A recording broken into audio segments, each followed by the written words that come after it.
How you gonna find it? How you gonna find it, Blue? Somebody got it. What you think about that 5v5 that Eddie Hearn pushing on Oscar about, man? He's like, you put your money where your mouth is, bro. Get your fighters up, man. You keep talking about I lost to Frank Warren. You do it. You do what he did. You shut me out. Ain't gonna happen. Nah, come on, man. It can happen, bro. He got some nice fights. Did you see his dream card? Yeah, I seen it. It looked good. That ain't gonna happen. You think Oscar gonna front? He's going for that? Oscar ain't going for that. Poor. Yo, I didn't know that Riyadh season was helping to finance or promote, or yes, they have some sort or sponsoring, whatever you want to look at it. Keyshawn Davis's card. Oh yeah, he got that. Remember, he got the deal in the relationship with Top Rank and the Zone and all these networks. Yeah, I didn't know he was involved because they actually put it. You know, they said it. They were like sponsored by Riyadh season. I'm like, word, Riyadh season doing that? All right. Yeah, but they broke though. Yeah, they're not making no money. They're not making another pointless loss of money on a pointless event. Yeah, that doesn't help boxing. They lost money, man. They leave in the States because they lost money. So you can't make this stuff up, bro. Like, I mean, common sense is just not so common no more, huh? Ain't never coming back to America again, bro. Ain't never coming back. You can't make this stuff up, bro. They lost so much money on these cards, yet they just gave Inoue $3 billion. Yeah, hold that. They sponsoring this. Maybe they're doing that because they know Trump just won. Another thing is they did 2 events in the United States: the Oscar card, the Golden Boy card, and the Terence Crawford card. But you know, I guess they broke though. They lost money. Chiquia Fields, the queen, she's in the building. Hello, Chiquia. Mark Fralin in the building. What's up? In the building. 818 in the building. QY Dub Network in the building. Southwest Dice in the building. Eric O in the building. Darlin James in the building. Old School 868 he in the building.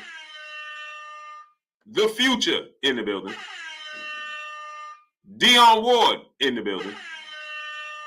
Raven Nation in the building. My brother Kendrell in the building. General Manager in the building. Craig Pruitt in the building. King Grayson in the building. Jonathan Simon in the building.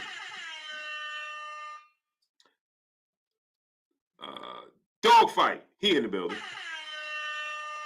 Pierre Love in the building. Country Q Deuce 5, he in the building. Why is it skipping on me like this? I don't know. 505 Deuce Coop in the building.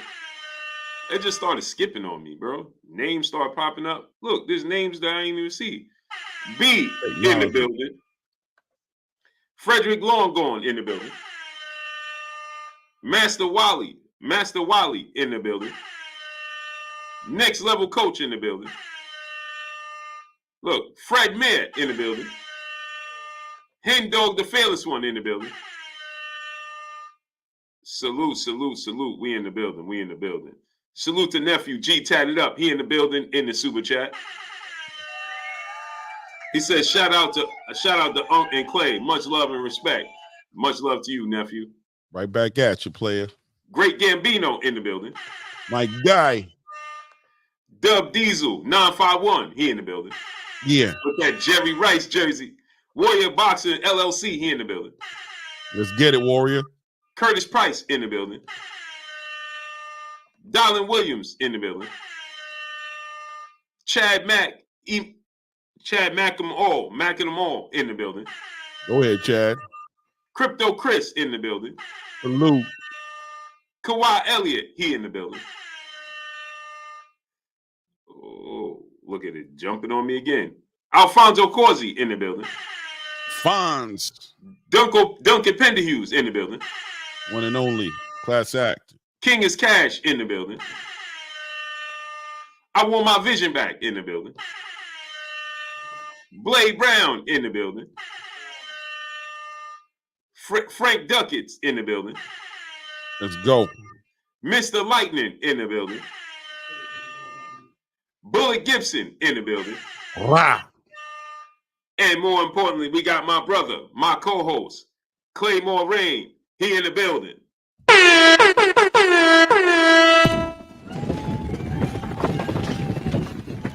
Let's get it. Yes, sir. Yes, sir. Yes, sir. Ty in the building. Master Eden in the building. Salute, salute, salute. So, Brother Powell, what's up, family? Salute. He in the building. So now, yesterday, a few people have made a statement that Jamil Tucker, what's up, family? They made a statement that Terence Crawford ain't fighting unless it's Canelo Alvarez. If it's not Canelo Alvarez, he ain't fighting no more. It's over. Paulie Malignaggi has made the statement. Robbie Garcia has now made the statement. Eddie Hearn has made the statement. Oscar De La Hoya has made the statement. Multiple people now are feeling like D-Boy Dev, Texas Bubba 6 TV, Ryan Speech, salute. Multiple people are feeling like Terence Crawford is not going to box if he don't get the fight with Canelo Alvarez. Right.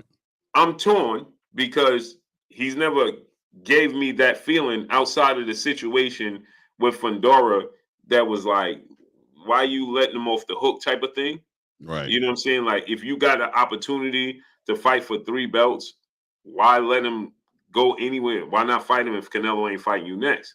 Donnie D, 1954, Triple OG, what's up, family? Dallas Cowboys, what's up? So that kind of confused me, kind of threw me for a loop. It put me in the mindset like, is he retiring? Right. You know what I'm saying? Because that's 2 fights and you undisputed at 154. That makes you a 3-division undisputed champion. Right. You know what I'm saying? That's historic. You know what I'm saying? Like, that puts you in company in the conversation outside of this world. Right. You know what I'm saying? Sets the standard a little bit. Like, who's going to even accomplish that to follow behind you on that? Right. And the best part about it, Clay, he didn't jump around weight classes. It's 40, 47, and 54. It's all a ladder, right? You climbing the ladder. You know what I'm saying? Like, it's not like he did it at 40, did it at 54, you know what I'm saying? Picking and choosing the opportunities to do it.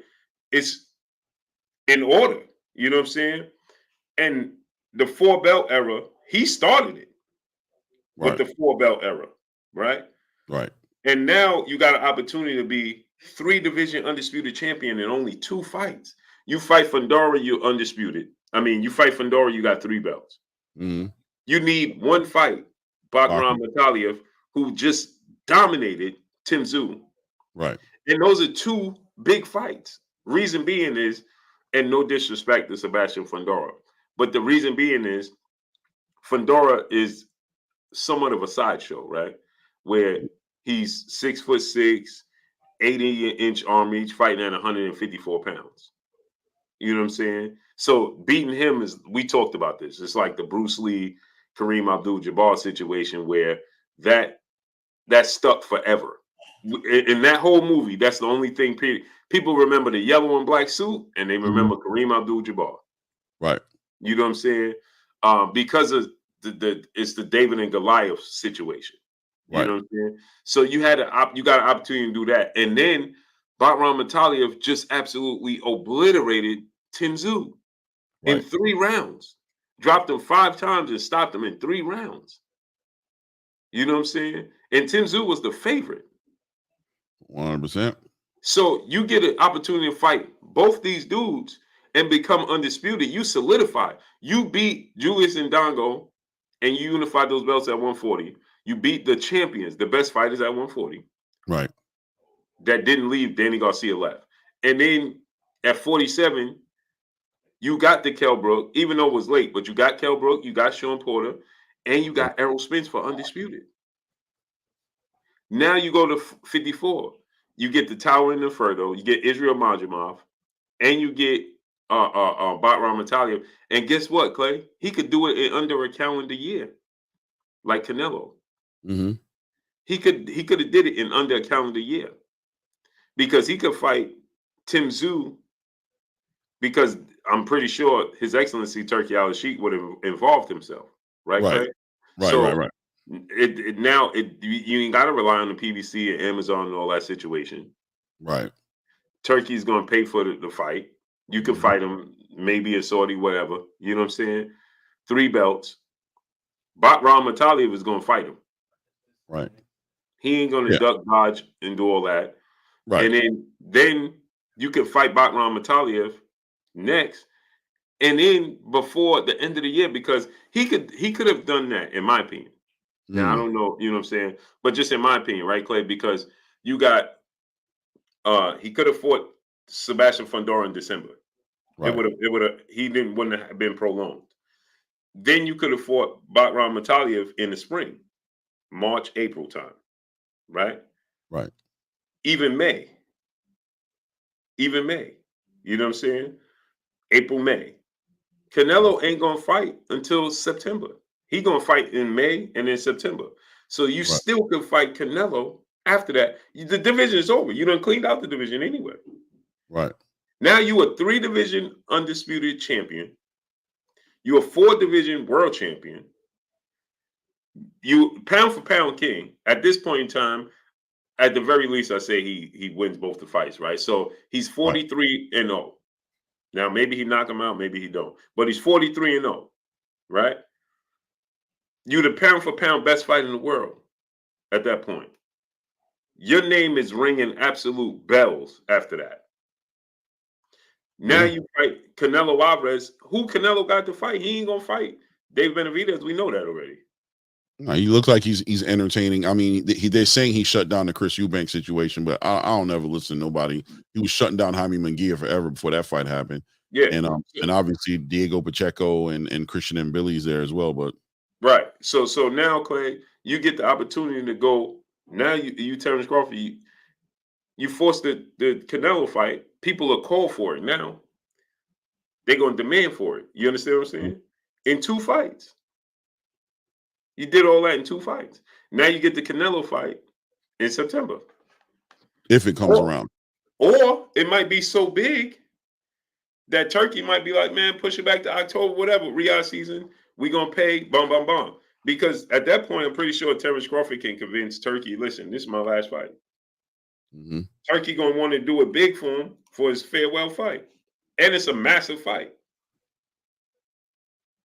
It's a massive fight on top of it. I think there's a lot of legacy there for Terence Crawford to still accomplish in this division. I think he's been presented with an opportunity to add to his legacy, and obviously the money doesn't seem like it would be an issue because Turkey seems to want to support the legacy and to support what he's doing. So he's not searching for the money anymore. But I think for Terence Crawford, if he's entertaining, well, keeping in mind, of course, like you said earlier, we haven't heard him say anything or lead us down the road to believe that this is true. But if Terence Crawford's going to go ahead and take on an endeavor like this, because it's a competitive, it's a difficult endeavor, and it's probably going to be his most difficult endeavor to date. You know what I'm saying? To fight the towering Inferno, and collect those belts. And we saw what Bakram did to Tim Tszyu. He's an Eastern European fundamentally sound fighter, and he's a big guy. You guys remember, Bakram was big in that ring. He was way bigger than Tim Tszyu in that ring. So it's a tall task for Terence Crawford, and I'm sure he's here for the task, but it's something that you got to be motivated to do. You got to have a motivation in you, and I don't think Terence Crawford is going to enter into a situation like that without being able to be completely focused and motivated on it. How motivated is Terence Crawford right now in his career? In the last fight he had with Israel Madrimov, at that press conference, I didn't see him that excited about fighting Canelo Alvarez. Now, a couple of days passed by, and he was calling for it again at the UFC at the Sphere when he was sitting next to Turki Al-Sheikh, and he seemed like he was wanting to do it. But before that, you know, I got to be honest with you, it was a lackluster energy. I think he wasn't as happy with the performance that he put on. I mean, he knows he won that fight, but, you know, I wonder if he questioned the reality of the fight happened with Canelo, or even questioning the argument of him fighting Canelo, being that the performance wasn't the best of performances according to the fan base. It was hard enough to get Canelo motivated to even consider the fight, being that him and Turkey kind of got into it before that fight, but it sounded like Turkey and Canelo opened the line of communication again, and that this fight was going to make a big difference. He seemed a little discouraged. Where is he in his career? Why does he want to make more legacy? He's already done the legacy and he's already getting money. He's dealing with a boxing fan base that doesn't really respect legacy as well, right? We're dealing with a large fan base right now that says belts don't matter. They've been conditioned and their minds have been weaponized against themselves, and they don't even care to see undisputed champions anymore. Or Artur Beterbiev and Dmitry Bivol didn't do as well as people would have thought they would have done. You know what I mean? So the motivation has to be there. So if he's not motivated, I have no problem with him if he doesn't get that Canelo Alvarez fight, which is beyond legacy for him at this point. It's more so money, because Canelo's not even an undisputed champion anymore. Where's Terence Crawford with boxing? And that would be the question. And if Eddie Hearn is commenting on that, I'm sure Eddie Hearn's probably thinking to himself, they probably offered Terence Crawford other fights already. He's probably been turning them down back to back, right? He's probably been telling Turkey, like, nah, I don't want this. I want this. And, you get to the point where it's like everybody around you who's trying to get you to fight is getting discouraged, because if they're not talking about Canelo, you're not tapped in. You don't seem to be interested. So the whole entire space is responding to that and pushing back at the idea by maybe just kind of calling it out for what it is. And like Paulie said, just calling out for what it is. Like, look, man, he's not going to fight anybody but Canelo. He doesn't seem to want to hear about anybody else's name. Turkey's put out Virgil Ortiz as a potential opponent, and, seemed like he was trying to maybe get Terence's attention there. Terence won't even say Virgil Ortiz's name. Obviously, the Boots Ennis fight was always on the table as well for the money. He doesn't want to do that. And I'll be honest with you, the landscape for the middleweight division, or was it the junior middleweight division? The landscape for the junior middleweight division is a rocky landscape. You know what I mean? The Towering Inferno is a tall glass of water and a lot to deal with, man. And Bakram has shown that he's a lot to deal with. He's a big dude. What's really there for him? Is Turkey offering him like $30 million, $40 million? Like, what's really on the table for him? I don't know. If Terence retires today, Terence goes into the Hall of Fame. He makes it into the Hall of Fame with his legacy. How much more does he need to pad the legacy, and at what cost does he pad his legacy? At what cost? Being in a grueling, one of the hardest fights he's ever had to fight at the end of his career, when he's already achieved all these accolades and he's made good business investments and he's well invested and he has generational wealth built up. He's a happy dude right now. He has to come out of a real comfort zone that he's in right now to get himself motivated to conquer these tall tasks. So I could see it going either way, but I definitely wouldn't be upset if he went ahead and did retire. Why not? Yeah, if he retired right now, I mean, he's a first ballot Hall of Famer. Right? He's been the undoubt in my brain, in my mind, right? Mm-hmm. Don't know what you think, but since Andre Ward retired, when Andre Ward was still active, it was who's the pound for pound king, him or Andre Ward, right? Right. Andre Ward in a bigger weight class and going through the Super 6 tournament, then beating Chad Dawson, it just was like Andre Ward was just the better guy. Mm-hmm. But when Andre Ward retired, from that moment, that's when he became undisputed. Terence Crawford did. There was no doubt who the pound for pound number one fighter in the world was. So Andre Ward's been retired for 5 years. Mm-hmm. Right? He's been the pound for pound best fighter in the world for the last 5 years. Right. 5 to 6 years. Right? And in the biggest fights of his career, he separates it. He puts an exclamation point at the end. Right. Sean Porter, he stopped him. Sean Porter ain't never been stopped. He stopped Sean Straight Porter. up. Yep. Right? Errol Spence, he stopped Errol Spence in dramatic fashion. Right. Both dramatic fashion. I mean, that moment with him and Bomac and Tim Bradley, when Tim Bradley's telling him he down on the cards, and he's like, "I'm down? I'm losing?" It was Bradley who said that to him? Was it Tim? Yeah, it was Tim Bradley. Yeah.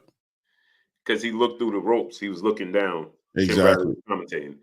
And Tim Bradley, he was like, And Tim Bradley was like, "You losing on the cards?" And he was like, "I'm losing?" And he was like, "Yeah."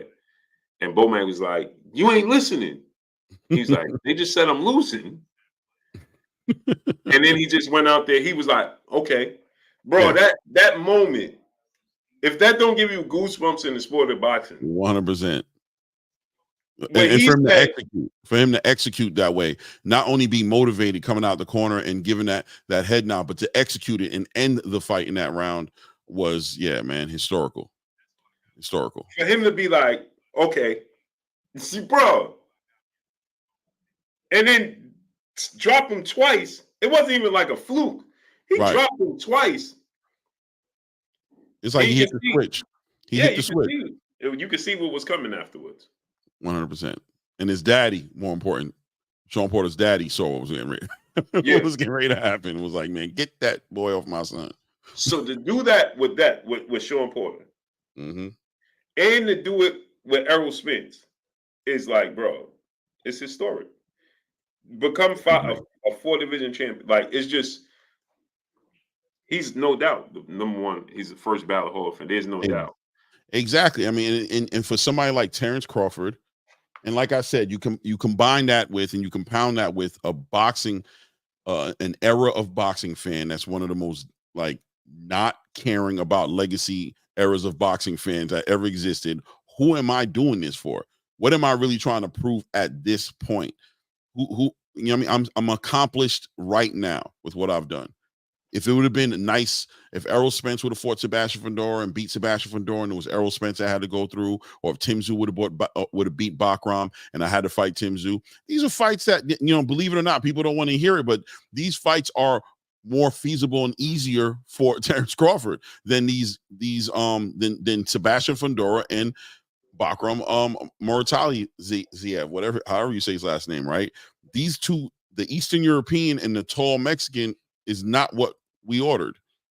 You know what I'm saying? Wasn't in the game plan.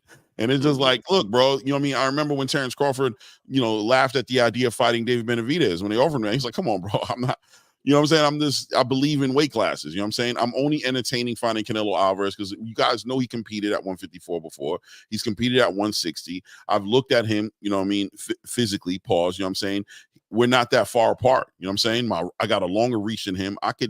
I'm looking at fights that I can make some things happen, competitive, but not so crazy that I'm maybe might change myself at the end of the fight. Come on, bro, getting punched down on by the towering inferno. You know what I mean? Having to sit there. Look how much work he had to put in against Israel Madrimov to win that fight. At the end of that fight, it just looked like he was just, you know, to me, it looked like he was just like, I don't know if I want to fight like this much longer. You know what I'm saying? Like, I had to really fight. This dude was really irky jerky, making me work for 12 damn rounds, bro. I mean, that's what's up. That's what's up. Thank you for the competition. I respect him, but this chapter in my career, is that what I'm trying to do? Right. And that's understandable at 37. You know what I'm saying? Mm-hmm. Preserve your body for the Canelo fight and get up out of here. Right. Let's just do that. Let's get it in. It's going to be my hardest fight, probably. Everybody's expecting me. I know I can lose it, but I'll walk away with a payday, add it to the bankroll, take care of the family. You know what I mean? The legacy is solidified. I'm good to go. I didn't come here to prove nothing to nobody at this point. I've already done what I was going to do as far as that's concerned. Now it's just the Canelo thing was for me. And if that's not on the table, the Bakram fight, y'all are asking for it. I don't care about that damn fight. The Sebastian Fundora, y'all are asking for it. I don't care about that damn fight. You know what I'm saying? That's for you guys. You guys done kicked my back in for damn near 10 years, bro. Y'all kissed my whole entire, you know what I mean? We ain't trying to do nothing for you guys like that no more. The only thing that confused me about it is when he was asked about it, he was like, it's time to unify. He did say that too. He did say that. He was like, you know, it's time to unify. Like he was like, all right, Canelo ain't fighting. It's time to unify. But once again, that goes back to what you said in the beginning. We can't act like he sat here and told us he's going to retire. He hasn't. Paulie Malignaggi saying it. Other people who are Eddie Hearn is saying it from the way they're looking at it. You know, some people like I know people who are like that, right? Like they don't have B plans to their A plan. They're like, I'm not talking about nothing else except for the fight I want. You guys are trying to distract me and make me say something and commit to do something, and then and act like that's me walking away from the. No, I want Canelo, bro. So until me and Canelo really figure it out as to what we are really doing or not doing, I'm not even talking about a Sebastian Fundora. I'm not talking about no damn Bakram. I'm not talking about no unification. And if you want to take that as I'm not fighting nobody but Canelo or I'm retiring, I'm okay with you saying that. It don't change what I'm ultimately going to do. You know what I'm saying? I don't need to clarify anything. Very much so. Because another thing he had said was, all roads lead through me. Now we're going now you need me. You know what I'm saying? So those are things like I'm a bit confused and taken back. Like, don't really seem like he's retiring to me. No. It sounds like y'all can think what y'all want to think, bro. I'm gonna do what I want to do on my time when I feel like it. Even with Sebastian Fundora, when Sebastian Fundora and Samson Leibowitz was checking for him, and he was like, "Oh, it's hilarious how I wasn't the bag." Remember, I wasn't. You know what I mean? Errol Spence was the bag. Now y'all gonna wait on me, bro. I'll holler at you. I'll let you know, bro. I'm in Paris, bro. You heard? Shout out. No pun intended. Right. And that's what I think. Like, you know, I just don't get the feeling, me personally, that Terence Crawford is ready to walk away. I don't have that feeling either. I don't. I'll be honest with you. Yeah, I feel like he's just in a space where he's just chilling. Yo, he's laughing. Yeah, he's not pressing anything. There's no need for him to press it. You know what I'm saying? It's just us as fans. You know what I'm saying? It's like we want to see, you know, you do X, Y, and Z. You know what I mean? But it's not pressing for himself. You know what I mean? And it shouldn't be, Blue, right? Like, it shouldn't be pressing for him. We got to respect the fact that at the end of the day, the man has worked to get to a certain point. People make the excuses for they make the excuses for Canelo all the time, right? When we sit here and put the ultimate pressure on him, like, yo, and Canelo grabs a microphone, he goes, hey, I do what I want to do. You know what I'm saying? And his fans hold him down. They check us, right? Hey, man, Canelo done this. He has the right to do everything. If you want to, it's the same. And Terence, in his own right, probably feels the same damn way. He's just not as vocal and doesn't care about the interviews and care about the you know what I mean, the social media presence as everybody else does. So he leaves us in the dark and we're left to our thoughts. You know what they say, idle mind becomes a devil's playground. You know what I'm saying? And we start putting things together, and it is what it is. You know what I mean? But I wouldn't be shocked at all 3 to 6 months from now if Canelo Alvarez shut this fight down indefinitely and made it not, and all of a sudden, you know what I mean? He's like, yo, call up Sebastian. Yo, call up. I wouldn't be shocked at all. Right. Almost like he's just waiting to make sure Canelo closed that door before he signs anything. Yeah. I wouldn't be shocked if he'd been like, you know what? I don't even care about all that. Bring boots. You feel me? I don't even care. Bring boots. Why not? And I got a video coming on that right after this, because the path to Terence Crawford, in my opinion, for Jaron Boots Ennis is extremely clear to me. Me too. I don't know. Yeah. I you know, you can make one fight and make the Terence Crawford fight, in my opinion. Get in the way. Go beat up Bakram. That's you know what I'm saying? Go beat up. I know what you're thinking. Go beat him up, bro. That's it. That's it. That's going to give you a fast track, like TSA, to Terence Crawford. Straight up, straight through security check. My bag is cool. I got my carry on. I'm already checked in, pre-checked in, heading right over to the damn to the gate. We out. Right. Now what you think about this? There's a lot of chatter that Errol Spence is not going to fight Fundora, which would be weird to me. And he's going to actually fight Erislandy Lara. The Towering Inferno. Looking at Gabrielle Fundora. Congratulations, by the way, Gabby baby. That's my new name for her. Gabrielle Fundora, undisputed champion right now. A 115-pound champion at a young age, and really with a few fights on her belt. You know what I mean? You gotta celebrate her for what it is. But I digress. I say that to say that Gabrielle Fundora really stayed behind her jab, was setting up that straight left hand, and was working and I can't remember her name, but was working that girl all night, right? Like, and she was attacking in a way, in my opinion, if we watch the fight, I can really see Errol Spence kind of approaching Sebastian Fundora that way, attacking the body. You know what I'm saying? Trying to keep that head off the line, and then, you know, coming up for these hooks. And Gabriel Fundora was getting touched, right? But regardless, she was able to stay disciplined and stay behind that jab and bring that straight left hand in, and ultimately was able to stop the opponent she was fighting and become undisputed. I bring that full circle back to Sebastian Fundora to say Sebastian Fundora coming out of the same camp. That's his sister. They getting trained by their father. They're both tall. I tell people all the time. I think Sebastian Fundora walked away from that Tim Zook fight and with some enlightenment, and his father walked away with some enlightenment. They saw some effective things by using those physical attributes. They saw him getting success in there, and they probably attribute his success to his ability to do that, even though he was getting caught in the mid-range with Tim Tszyu a lot, getting punched in his face, got his nose broken. So he suffered keeping the fight mid-range, but where he found a lot of success was maintaining that distance and standing behind that jab. If Sebastian Fundora does that, he is the boogeyman of 154. He's the boogeyman. He's the scary guy at 154 that you got to deal with. Somebody who's got genuine power, but also has those intangibles, the physical attributes, the things that he was born with, the genetics. I personally never felt like Errol Spence should be jumping right back into the ring with a Sebastian Fundora.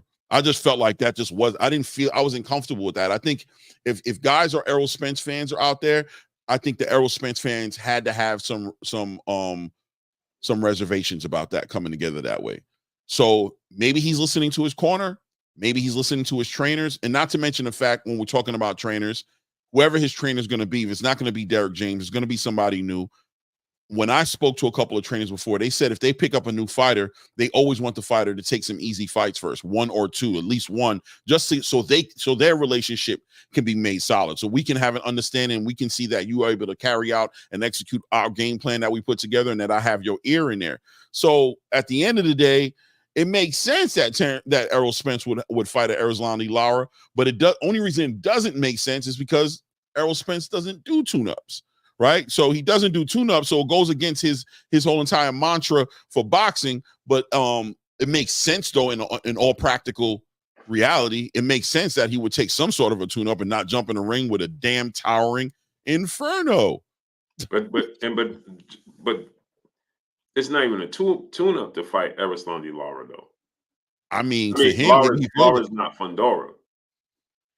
Right. But, oh yeah, hold on. I gotta rewind it. You're right, because he's going up to 160 to fight Erislandy, right? Right. Yeah. I didn't even put that together. You're right, brother. I didn't even think about that. I'm thinking more so getting out of the fight with but listen, okay, man. Listen, I take it back. He's not a tune-up. I'll say that. He's not a tune-up, but he's not 6'6" with an 80-inch arm reach, bro. He's not a southpaw. He's definitely over 40. Yeah, he's older. You know what I mean? But you guys are right, though. I see everybody killing me in the chat because I got caught up in the hype and I forgot Erislandy was at 160.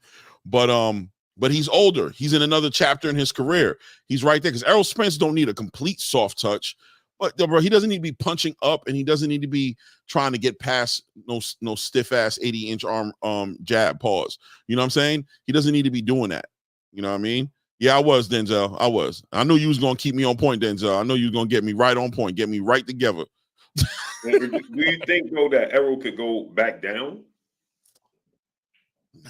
Could he? Maybe. Should he? Nah.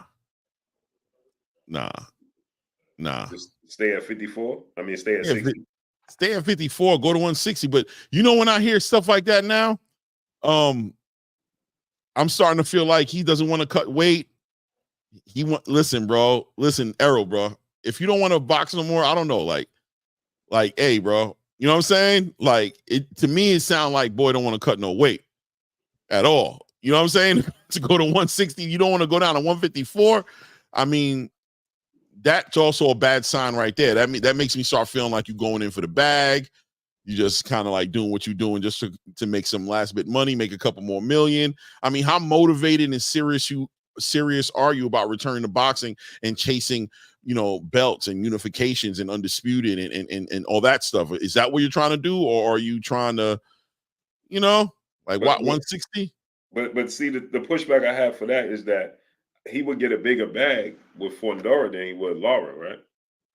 I would think so. And then there's that part, Blue. And there's the money part, right? we've been talking all last week and this week about, you know what I mean? Right. He might be measuring out, like, you know what I'm saying, what's affordable. He might be showing them on the menu, you know what I mean? What do you want? And if you to fight Sebastian, he might be looking for a crazy bag. I think I look at it like this, right? What it does is it gives him his own division to himself without expectations. You know what I mean? Like, you don't have the Crawford fight, you don't have the Fundora fight, the Jamel Charlo fight. That could be another situation. Maybe he don't want to be in the way of Jamel Charlo. You know what I'm saying? I don't know about that. Does he care about Jamel Charlo like that? I don't know. I don't believe that it will hinder the fight. You know what I'm saying? Because that's a big fight. But I just think that, for one, Lara is not easy. Lara's a southpaw. He's had trouble with southpaws. Lara's a pure boxer and a counterpuncher. That's what somewhat gave him problems, right? Right. So with Terence Crawford, you know what I'm saying? And Lara's big and athletic and can move. Right. And he could punch. You know what I'm saying? So Lara's he ain't a walk in the park. You know what I mean? Errol Lara. But what Errol Lara does represent, in my opinion, is a belt. But then once you get past Lara, you got the what's his name? Adonis. You got Janabek. They ain't no walk in the parks. And Errol don't do tune-ups. Do you think it's possible that the 6'6" height is just from Errol Spence and his team's point of view? I'd rather not. I don't think that's an issue. But who has he fought that's gonna gave him a look like that? I mean, you can't get nobody to match what Fundora do. But I don't think it's like his size. I don't think that's the deterrent. I think it's just like Errol, like, should I go to 160? Remember, Floyd was like, Errol need to go to 160. 160, yeah. And maybe it's like, bro, cutting the 54 might not be as easy as people think from 147. Because he's been out the ring for like damn near 2 years, going on damn near 2 years by the time he makes the fight. Yeah. Right. So 60 might be more feasible. And then he might go to 60, fight Lara, get back in the swing of things, and then cut the weight to 54. That makes sense as well. Yeah, like Jamal Charlo just did. For what he was supposed to fight at 68, he was going to come back down, but things at 160, he ended up losing the belt, whatever. Right. Jamel Charlo's planning on doing it at 54. You know what I'm saying? Remember, he went to 68. Now he planning to come back to 54. Right. So it's doable. And ask the chat, right? Because I lost I lost it. What's Errol Spence's, because he hinted, and we didn't get to touch on this yesterday, but he hinted at his being back with his original trainer from the amateurs. Right. And I had the name and everything, and I lost it. People. So does anybody see the guy that that trained Errol in the amateur? Because I can't find his name. I can't remember who it was. But he put it up on Instagram, and then he didn't take it down. It ran its course. And it was like cryptic, like, this is my original trainer, and he gave a little details. Is it DeSoto? Yi Huncho? It might have been.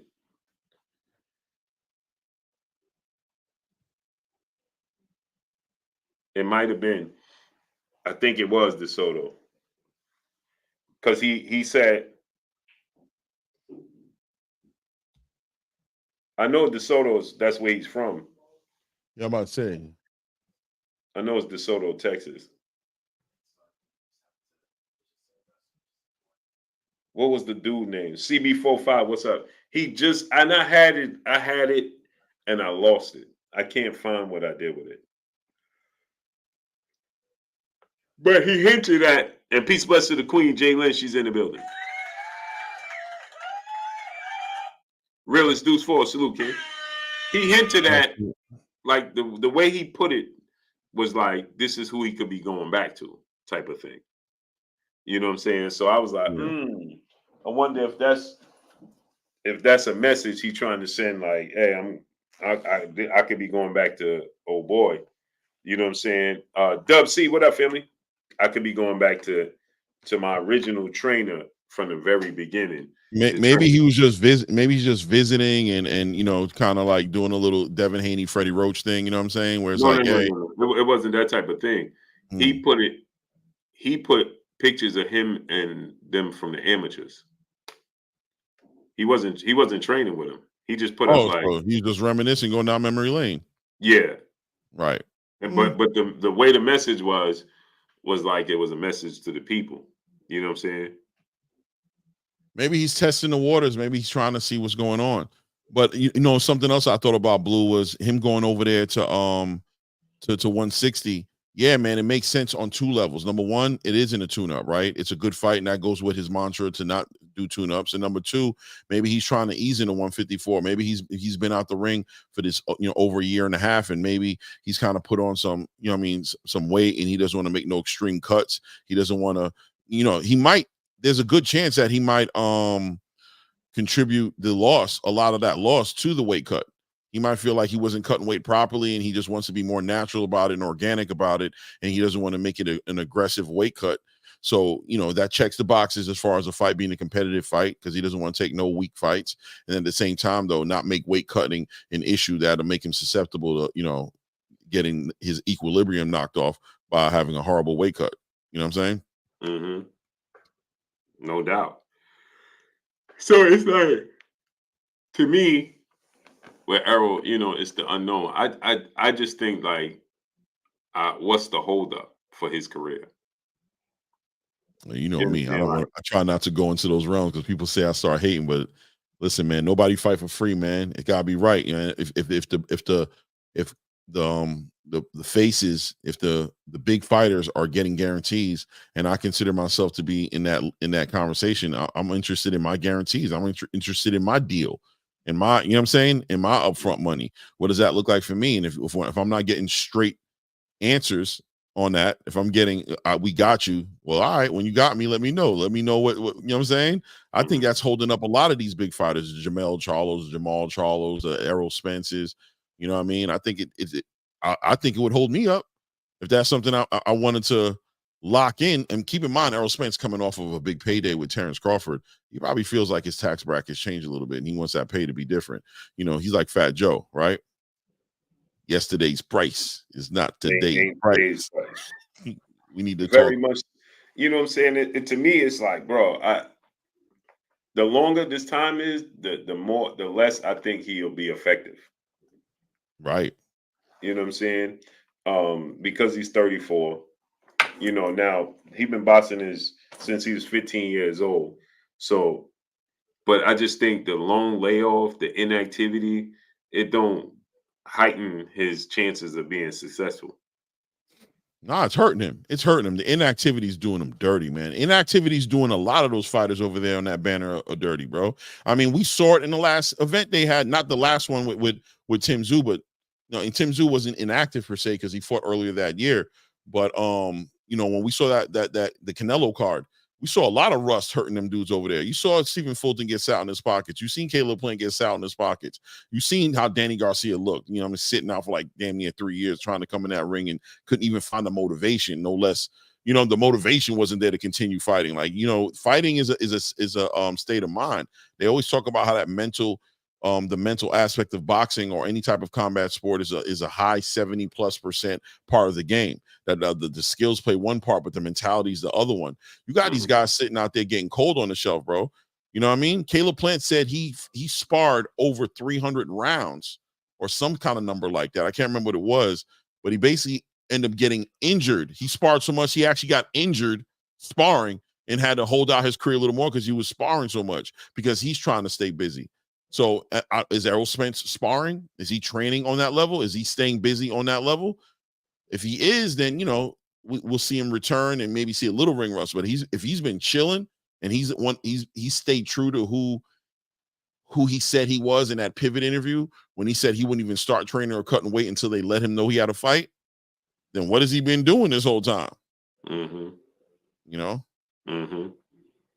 Yeah, it's just to me, it's just unfortunate, man. I just can't stand to see it, bro. It doesn't benefit the sport. It doesn't push the sport forward. Our superstars are sitting on the bench. You know what I'm saying? Again, like we were saying with the situation with Tank, I want Tank to fight in December. I don't care. It's better to see Tank fight in December against Lamont Roach than Tank not fighting at all. So when people say things like, "Hey, you hating on Tank," I don't care if at the end of the day we still need to see him in the ring. Right. So even if it's Lamont Roach, okay, cool. Let's get through this Lamont Roach fight, and then we see what we got at the end of the rainbow the next go round. You know what I'm saying? No doubt. But to sit on the shelf, that ain't it. Ron Toro, brother in the super chat, dropping that cinco on the super chat. Canelo's level of cherry picking has poisoned the sport. Bud should troll Canelo like Ali did listed. Embarrass him. Yeah, that may work. Spence, New York City, salute. He said it was Gene Faverio and Wayne Maddox. Okay, appreciate you. And that's Spence family right there. Johnny Merckx, what's up, family? Larry Tucker, D-Boy Dev, what's up, family? Spence, New York City is Errol Spence family. So, okay. I'm gonna take those names down so I don't forget them. You understand what I'm saying? Errol Spence not fighting for 2 years. Tank sitting on the shelf. Do y'all realize this, right? And let me say this, because people may not realize. Yoni Craft, what's up? Larry Woods, what's up? People may not realize this, Clay, but in 2 years, Tank has fought one time.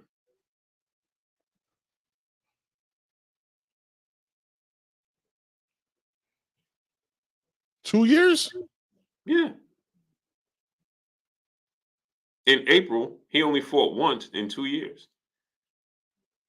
April, he fought Ryan. He was out for a year. He came back. He fought Frank Martin. Right. Now I guess so. Yeah. Close to it. Yeah. Yeah. One time in 2 years. These fighters change, man. That's another thing that people don't understand. When these fighters take those long hiatuses like that and they come in the ring, they change, bro. They get old overnight. They don't realize they get old. He fought Ryan in April of 2023. Right. He didn't fight again until June. Which was a 14-month layoff at that point. Right. So he don't fight again by April. He would have been out the ring for 2 years. He has one fight in 2 years, which is Frank Martin. Right. Yeah. Listen, man, this activity is something that I push, Right. He that's what I'm saying, nephew Benda. He fought once in 2 years. Frank Martin, June 15th. When he fought Frank Martin, he hadn't fought since April of 2023 against Ryan. He had a 14-month layoff going into the into the Frank Martin fight. Yep. Stormy B, man, he responded on my video and said, I scoffed at D. Damn well I don't know what the hell that mean, man. But that had me laughing. I'm like, scoffed at me. Is he cussing me out right now? I'm like, next time I see him, I gotta ask him. Hey, Stormy, I'm if you and Echo want to come on, man, let's chop it up. Oh, hell yeah. Yeah. So all day. So he fought. If we go into April and Tank don't fight until April, he would have had one fight in 2 years. Who does that? Who does that on purpose is my question. Who does that on purpose? What fighter does that on purpose by design? Who chooses to do that? You know what I'm trying to say? And I guess what I'm trying to say is, are we going to paint the picture that this is the plan?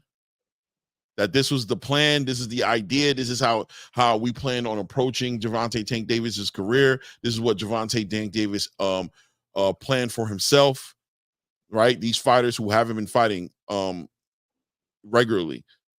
Is this what they're choosing to do? Is this the new thing to do in boxing? Like less activity equals,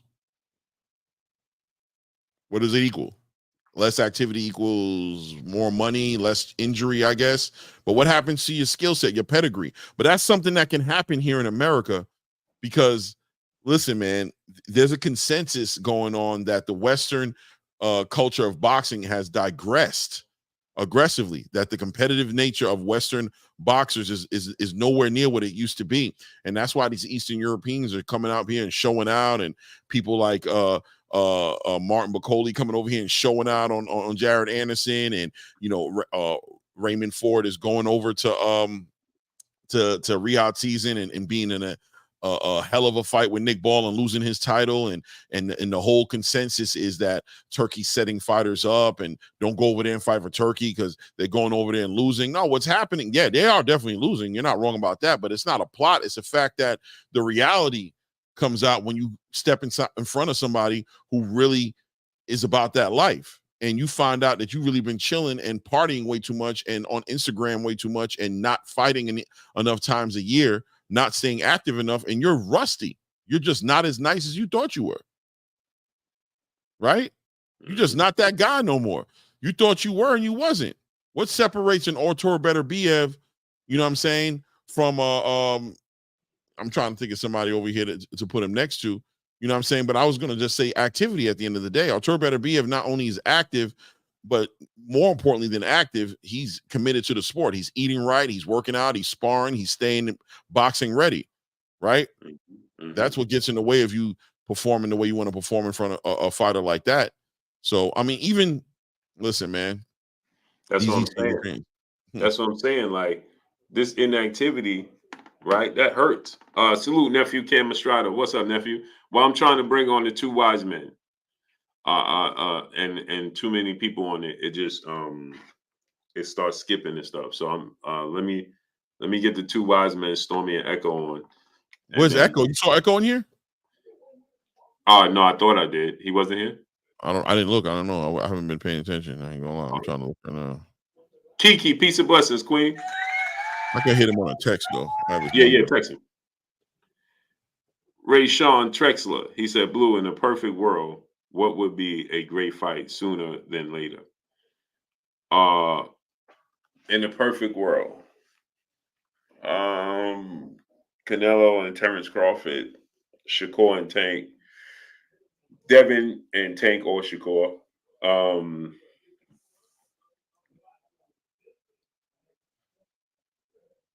Yeah, either one of those, man. Cam, love you too, nephew. Where you been at, man? Escalera, Gustavo, what's up, family? Aaron Purnell, what's up? Cyril Ted Jr., what's good? Andres Ortiz, what's up? That would be and that would be for me. In a perfect world for you. You that message? Hold on, so here. Mm-hmm. I was handing something to my son. What'd you say? Yeah, no, he said in the perfect world, right? What will be the fight that you want to see? Right now? Yeah. Angel Hernandez, what's up? I mean, there's an obvious answer there, but if it was one fight right now. Oh, one fight? One fight? I mean, yeah, I mean, you got multiple answers, right? Obviously, one of the obvious ones is Tank and Shakur. Right. But then there's also, I really would love to have seen that Canelo David Benavidez fight. Right. Or even, obviously I would like to see Terence and Canelo. Yeah, there's so many. Right. There's a lot of fights. They starve us so much of these fights, so we don't get none of them. So I'm sure there's a long list of fights that we want to see that we haven't been able to see. It's not like they're not giving us no fights. You know what I mean? And when we get them, obviously we're happy, but there's so many fights out there that I would love to see. That I would love to see. The number one fight would be Benavidez and Canelo for me. Right. And Crawford and Canelo. Yeah. I would love to see Crawford and Canelo. I'd love to see Danny Dubois and like a Martin Bacoli. Or like a like a Daniel Dubois and a Martin Bacoli. I'd like to see that fight too. I think that fight is more realistic though. It could definitely happen. Oh, you didn't send him the link. Oh, my fault, Sonny.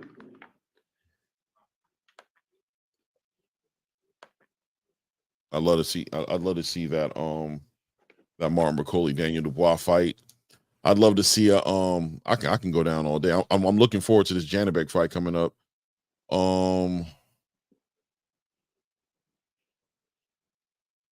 Shoot, there's some fights I definitely would like to see, bro. A lot of fights. If I could play matchmaker, I could think of a couple damn fights, man. Right now, that'd be awesome to put together. Mm-hmm. Shakur versus Cepedo, Gilbert Vasquez. Yeah, I want to see that fight. I definitely want to see that fight. But it's not like I just know I'm going to see it though. It's not an unrealistic fight, so it'll happen. Yeah. Denzel Hart, what's up, family? Yeah, that's not a fight. Like it has to happen. Yeah, no. It's a good fight. It's a solid fight, but it's not a must fight. We got a historian, the OG, Stormy B-Man. Stormy B-Man is in the building. Go Scott, my brother Stormy B-Man. How you doing, Stormy? What's good, man? It's always nice to come around the two poppies. You know, hey, that's what I'm calling y'all. What is I scoffed at D? What was that all about? You just mad at Ryan? No, because when I watched your video, you know, and you were saying some points that you know, talking about how, you know, what fight you would like to see between the guys and stuff. And I was just making a joke saying, I scoffed at D because it's funny because the fights should be made, but you know, there are different elements that they put in the way for them to not take place. And I was just being funny, plus letting you know that I was checking you out, you know. Yeah, no doubt. I appreciate you. I saw him in a comment. You know, I immediately looked, I lasered in. I'm like, oh, Stormy B was in here. And he said, I scoffed at D, and I just hit him back the laughing emojis. I'm like, you would say some shit that I have no idea. Yeah, I do it to Blue all the time too. I like to put a little funny stuff in there all the time. No doubt. And we got some fights this weekend too. This weekend I think is going to be one of the best weekends of fights of the whole year, bro. Friday and Saturday. But before we get into that, I want to ask Stormy's opinion on the possibilities of Terence Crawford possibly retiring if he don't get the Canelo fight. I think that's very realistic. I think it's very realistic because of what they did to Terence prior to eventually the fight between he and Errol taking place. The young man was genuinely there and looking to, you know, join the arena of the opportunities that could have been at play, but he was frozen out. There's no doubt about that. He was frozen out. And because he may have been a year or two older than a couple of the guys who were prominent with titles and everything before Errol started collecting them off of those guys, he was looking forward to opportunities. And, you know, during the PVC broadcast, when those guys were fighting, they wouldn't even mention him. They wouldn't even acknowledge that he was the welterweight WBO titleist. They wouldn't even mention him on the air for those broadcasts when those other men was fighting. So you have to think about what he has had to endure and understand how many years was he at welterweight. 140 was a very long time ago. How many years was Terence a welterweight? 5.5. That's a long time. You could go to college, man. You know what I'm saying? And you think about it like this, the belts were still kind of spread out. They weren't consolidated by Errol yet, you know?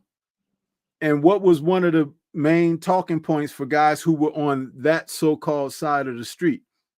Let him, you know, fight somebody. Let him get his weight up. Let him, you know, get a title. Well, all of this kind of stuff.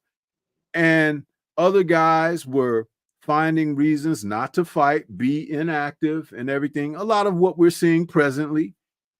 And in the meantime, he got up there and he continued a knockout streak and everything. And basically, there was just a swell of non-support, which is very interesting because I was talking to Scrapbook Boxing earlier today, and we were chatting about how just the past era was so different, where guys, Mike Tyson, Lennox Lewis, Evander Holyfield, Tyrell Biggs, all that, just giving some examples of these men in the heavyweight division, Ray Merce, all those guys knew each other and they fought each other. Mm-hmm. They fought each other. They made bread or broke bread and had careers. And we fondly remember their matches. We remember the stuff that led up to it. Sometimes the promotions were kind of engaging. Mm-hmm. The only one who didn't participate in that was Riddick Bowe. And he gave up a title to not participate in it. And guess what he looks like today? These guys. Right. And he's walking around forever begrudging because he didn't do what he was supposed to do. Whether it was his decision or the man who was managing his career at that time or whatever, it still has left a sour taste in his mouth because he doesn't get the type of respect. And though he over the years, he and Evander have become very good friends. And Evander has told him almost every chance he get when they're in public and got mics around, Bo, you messed everything up. You threw the belt away. And just because you didn't want to fight Lennox, he said, I don't know if you were scared of the man or what. You were supposed to just fight him. Mm-hmm. And then he started arguing with Holyfield, but Holyfield was right. Holyfield told him what he needed to hear. And the funny part about that is, real quick, is that, and salute to LW Boxing and salute to Knockout Boxing 86 TV. The funny part about that is, right, is Stormy. They do that every time they time they meet up. Every time they do. Every single time. It's like they literally like two grumpy old men. Yep. Right. And him and Lennox used to go through it every time they seen each other. Wait, who in Lennox? You talking about Holyfield Lennox? No, Riddick Bowe. Riddick Bowe and Lennox. They can't stand each other. Lennox don't want to stand near that dude. Yeah, Lennox knows that Bowe got some loose marbles. Lennox is a very intelligent man. I'm serious. Yeah. So he's always looking at Bowe a little side-eyed and ready to, do something. Yeah, he don't trust him. He don't trust him. But at the same time, Bowe had a chance 20 plus years ago. Right. He could have did something, and he didn't. Yeah. So that's his. But see, these guys of today, they're gonna be feeling the same way. We can actually term it the Bowe effect. Mm-hmm. You know what I'm saying? Yeah, because he is the epitome of living with regret. Yes. Yeah. Yes. He sees the last couple. Now they're cordial now. Now they're not like they used to be. Like Lennox and Bowe. Yeah, I've never seen them like that around each other, bro. Every time I see them around each other, I see Lennox making a big stink about it. Like, hey, bro, I'm gonna stand over here. Like he don't like to be near him, bro. Yeah, now it's like they good. All right. Yeah, I don't want to. Obviously they ain't the best of friends, but they're somewhat cordial, right? Yeah, they can share some space now. Yeah, they can share space. Before, Without it was kind of like that, and it's all because of Bowe. Bowe's fault. Yeah. I mean, and Stormy's right. Every time he see Lennox, he would be like, "I'll take you. Let's go in the bathroom. Let's do it." Every single time, like it never failed. Wherever we was at, whenever I was around them, it never failed. People used to be like, you seen one, it was cool, but when you seen the two of them in the room. Everybody used to get their phones and their cameras and be like, "Oh man, they go Bowe." Hey, Blue, have you seen the latest? Well, it's not the latest now because it was from a few months ago. But on Instagram, Holyfield and Bowe was at it again, and Bowe was saying something smart to Holyfield, and Holyfield was looking at him. He was like, "Bowe, I'll knock you across this table." Yeah, I seen that. He's like, but this is how they are now. But again, these men all knew each other through the amateurs and everything. They became professionals. They faced one another. They broke bread.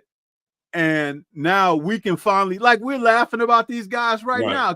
It was a good time in the sport. Right. These guys of today, they're going to miss out on that.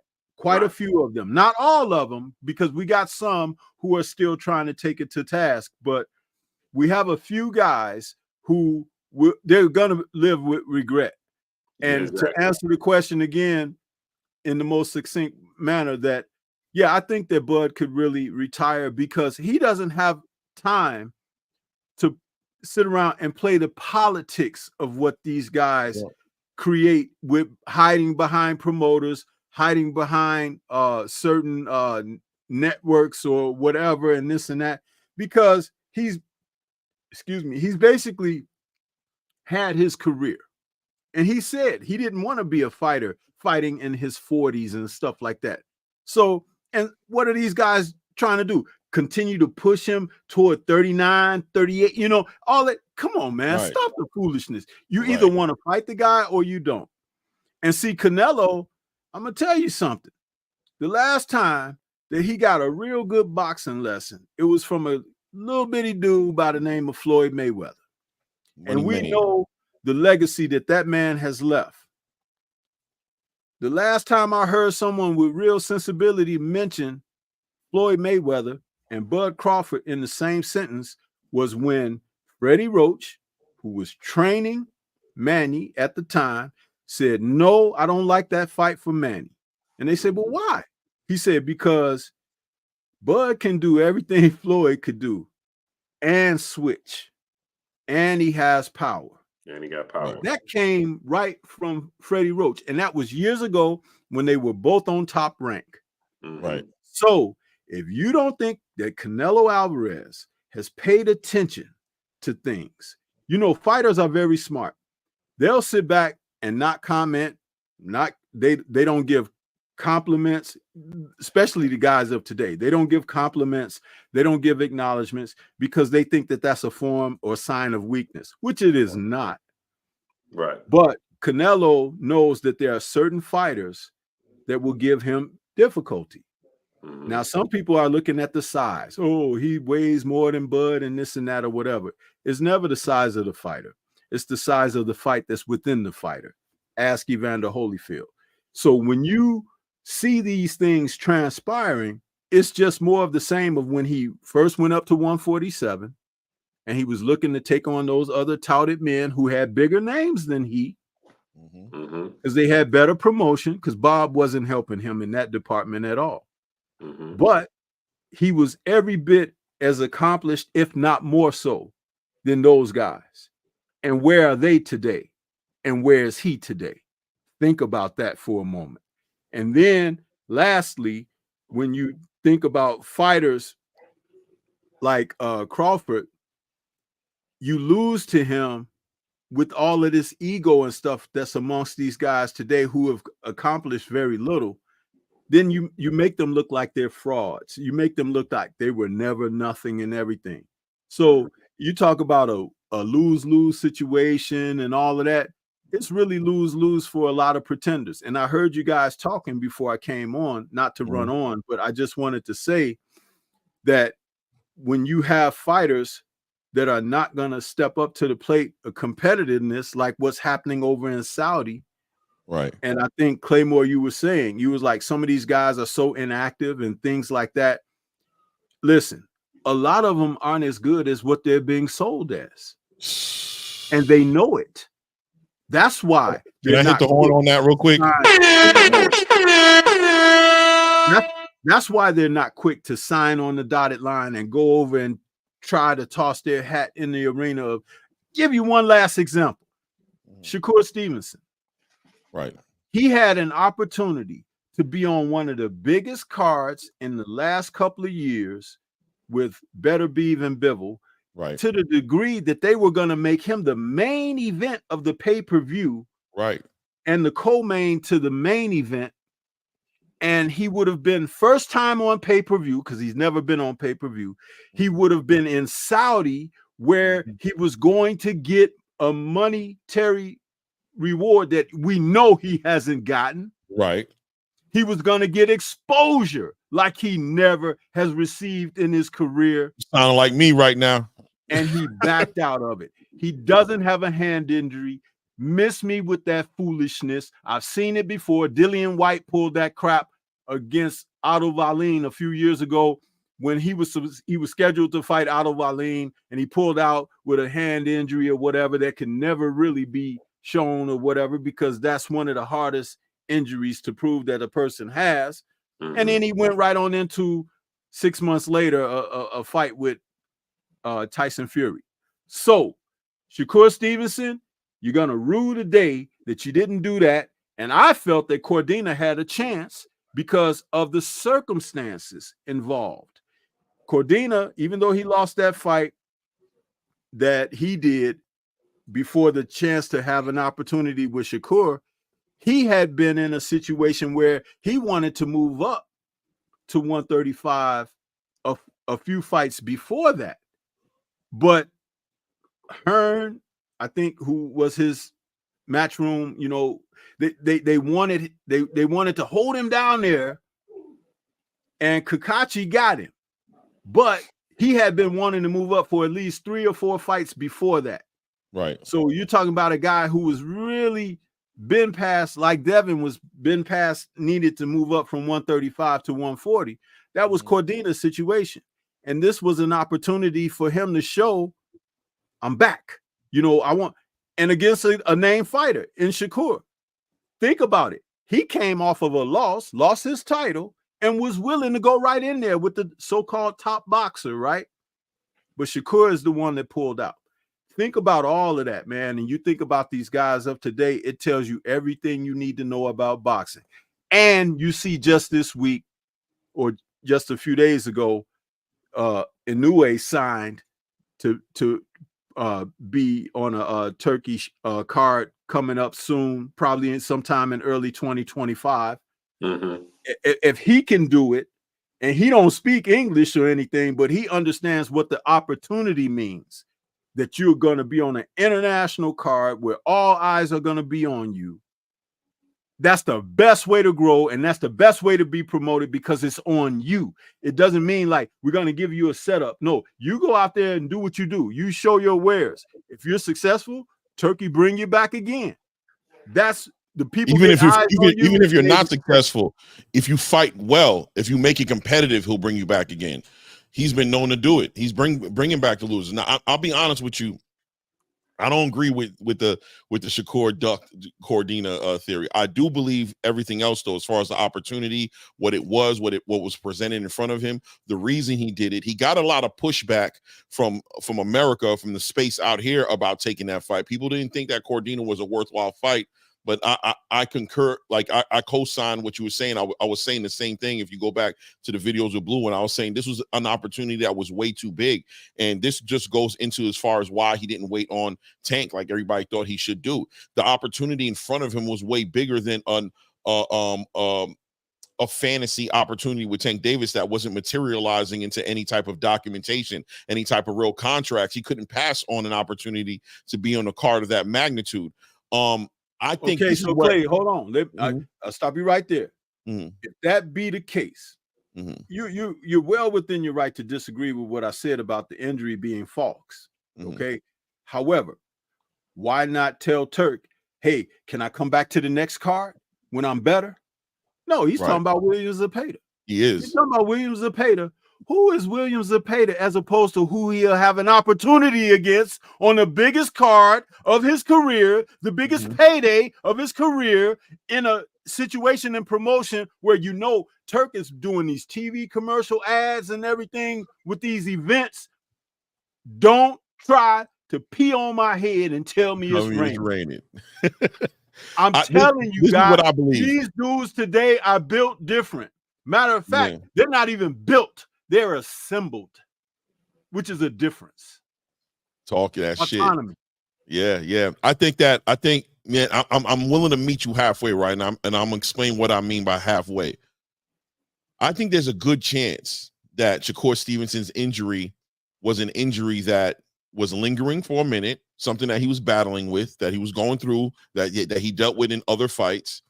And I think there's a possible chance that combine the injury that needed tending to, he needed to get some kind of surgery. He needed to address that in a way that he couldn't just do inside of 3 months, like a 3-month thing. He needed some time off. But you combine that with the pushback he was getting from the fan base out here that was completely discrediting him for taking that fight.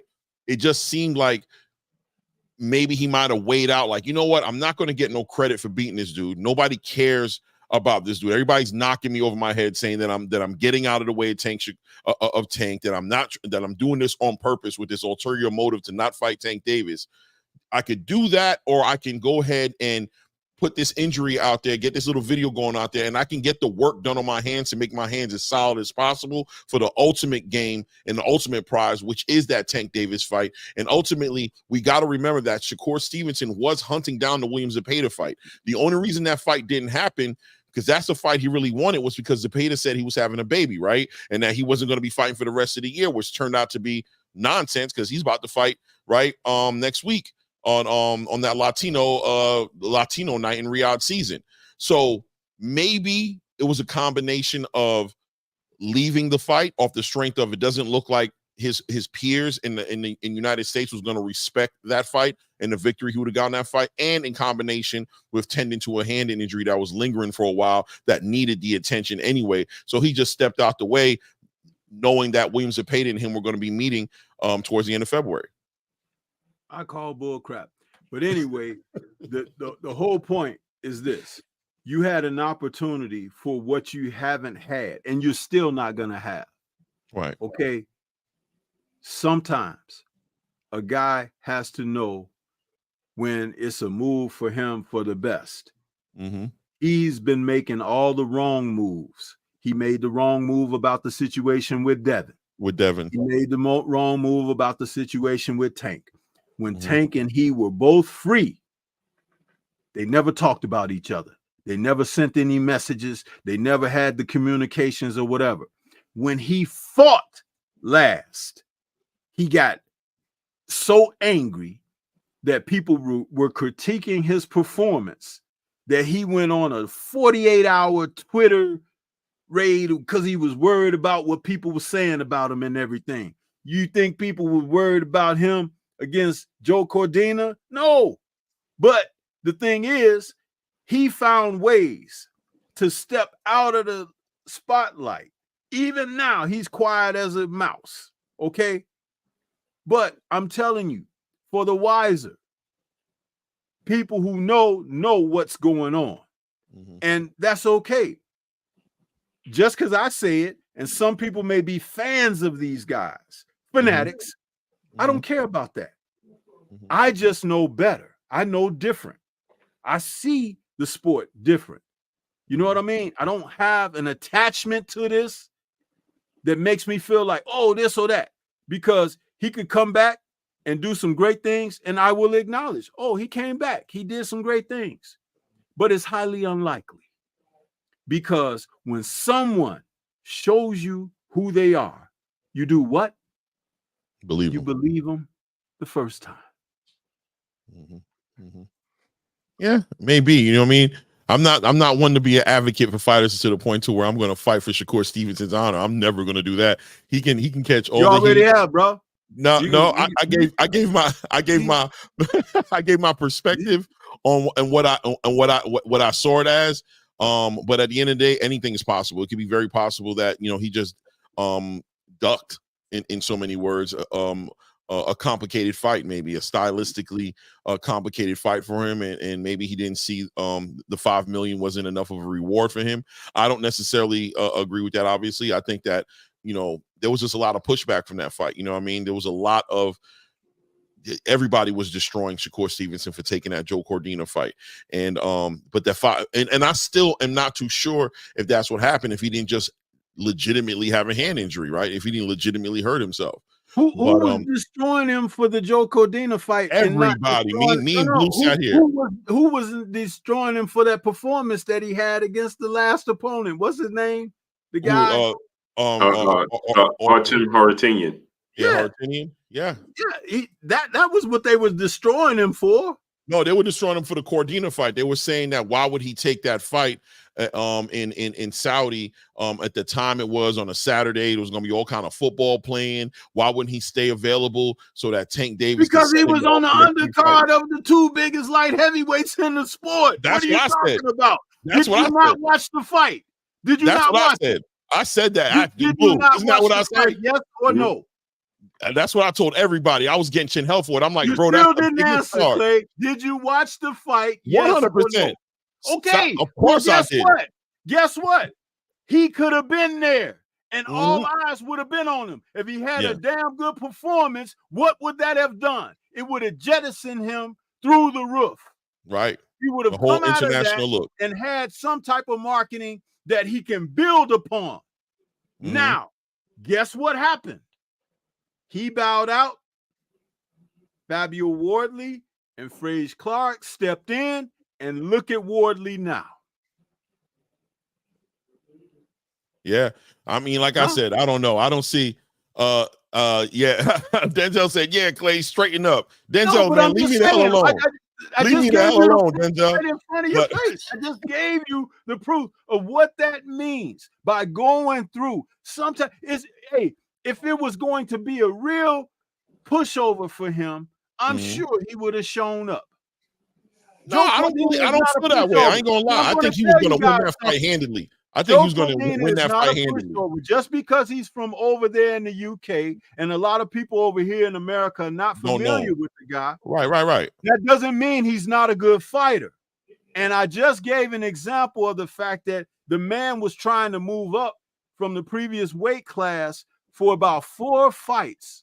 And when he got to that opportunity, he was ready to go through. I said the same thing when they said that Regis was going to go over there and fight Jack Catterall. I said, Regis getting ready to get his behind whooped because the guy is different. They've taken a different take on the sport of boxing. I did a show on this where I talked about that the UK fighters have taken a vast step forward over the Western fighters. These guys are too busy on social media and everything and wearing their bling and talking crap, but they're not in the gym. They're not harnessing and honing their skill sets, and the rest of the world is passing them by. It's right in front of your face, and people are still in denial. Why do you think that Jared Anderson got beaten up by Bacoli like he did? 100%. I agree with you, but I don't agree that Shakur falls into that. He should have known who Bacoli was if he was sitting over there in Tyson Fury's camp where they were blowing smoke up his butt, telling him how good he looks and everything. Because guess what? Bacoli wasn't invited to Tyson Fury's camp for training when he was in there for Wilder and all of that. Nor was he in AJ's camp because those people over there knew who he was. That's a fact. And they were building a barrier around him. Don't around speak Martin. his name. Right. Don't talk about him because this guy's a problem. Yeah. But I'm listen, I've sat here on this platform and said all these things. Believe it or not, I'm telling you, I've sat here and talked about Martin Bacoli and the issues and what Jared Anderson's issue was and his lack of commitment to the sport and the fact that he was even entertaining leaving the sport and only being here for money and all the different things that he was getting caught up with outside of the sport where he probably should have been in the gym honing on his skills, getting better. The performances the performances he had against the Riyadh guy, the performance he had against Charles Martin, right? Like I spoke on him in a deep way. But when it comes to Shakur Stevenson, I'm not going to lie to you. I don't see that. I see somebody who's committed to training, who's committed to being better, who's committed to chasing legacy. And I think he caught a lot of hell for fighting an Edwin De Los Santos. No, he was catching a lot of negative feedback for the Cordina fight. 100%. And then you combine that with the fact of the performance he had against Edwin De Los Santos with having an injured hand and not being able to let his hands go. Why go into a fight on a big stage like that with a hand injury and fight in a similar way, which is what he would have done because Shakur Stevenson is going to get the victory. He's not going to compromise his victory by trying to put too much pressure on his hand or hurt himself. He's going to fight safe. So why go into a fight against a Joe Cordina with an injured hand just to be ridiculed again about a poor performance, this time on an even bigger platform? Like you said, one of the biggest fights in however many years. Why do that? Why not go ahead and take the time off? Like, you know what? My hand is hurt, bro. Could he have weathered that? I could imagine Shakur Stevenson probably had a similar sparring session when he was getting ready for the Edwin De Los Santos fight, and he did what everybody's saying that he should have done, or what you're saying he should have done, which is weather the storm, deal with it, and make it to the fight. Don't miss out on your opportunity to showcase in front of your hometown in New Jersey. And he gave he went to Vegas, to do that fight, and he gave a horrible performance. So now going into on an even bigger stage, compound with the fact that the fight was getting a whole bunch of bad feedback from the whole boxing space, was talking about how he's pulling up this 130-pound Joe Cordina, who just came off of a loss against Katashi, or whatever his name is, right? And then he's already catching hell for taking somebody who come up off a loss just to give a half-assed performance with a hurt hand on the biggest stage. He'd have been crowned the most boring, lackluster fighter in the world. There'd been every excuse in the world for nobody to fight him. Literally, Tank Davis could go ahead and move on and fight somebody else and never fight Shakur Stevenson, and nobody would hold him accountable. I think he made a chess move instead of a checker move and said, listen, I'm going to get this hand injury fixed. I'm going to get the real surgery that needs to be done. I'm going to sit out for some time. I'm going to miss out on this Joe Cordina fight, which really doesn't do nothing for me because this man's coming off of a loss, and I'm not going to get no respect for beating him anyway. And I'm going to get ready for the fight that everybody knows I need to be fighting, a hard fight against a Mexican fighter who a lot of people think I'm going to lose against. He's a high output puncher in William Zepeda. Let's get it done for February 22nd on another card in Riyadh season, which is going to be a big card. Right, another huge card, and then let's go ahead and get ready for the Tank Davis fight after I win in a dominant way, or I show everybody how leveled up I am against William Zepeda, and let's get the big money with Tank Davis. I think from the outside looking in, it's easy to be like, yo, he kind of jumped away from this, but at the same time, if the hand injury is real, which I think it is, only because it's been lingering for so long, it got in his way in the Edwin De Los Santos fight, it got in his way with the Artur, whatever his last name is, I can't remember his last name. It got in his way in that fight. It was brought up as to why he wouldn't move forward and finish that fighter. What was his name? Haratunian? Yeah, Haratunian. Artur Haratunian. Artem Haratunian. He gave a performance on there where he won and dominated, but at the same time, people once again threw shots at him. Why? Because he wouldn't commit. He wouldn't throw those punches because his hand was hurt. He kept hurting that hand over and over again. So why not take the time, walk away from a fight with somebody that nobody wants to see you fight supposedly, and get that hand fixed and get ready for this next chapter of your career. Now that you got the money behind you, now that you got Eddie Hearn behind you, you have the promotion behind you, you have the matchmaking behind you, why not get as healthy as you can to go ahead and compete at the highest level the sport has for you and get the biggest paydays down the line? Treat it like a marathon, not a race.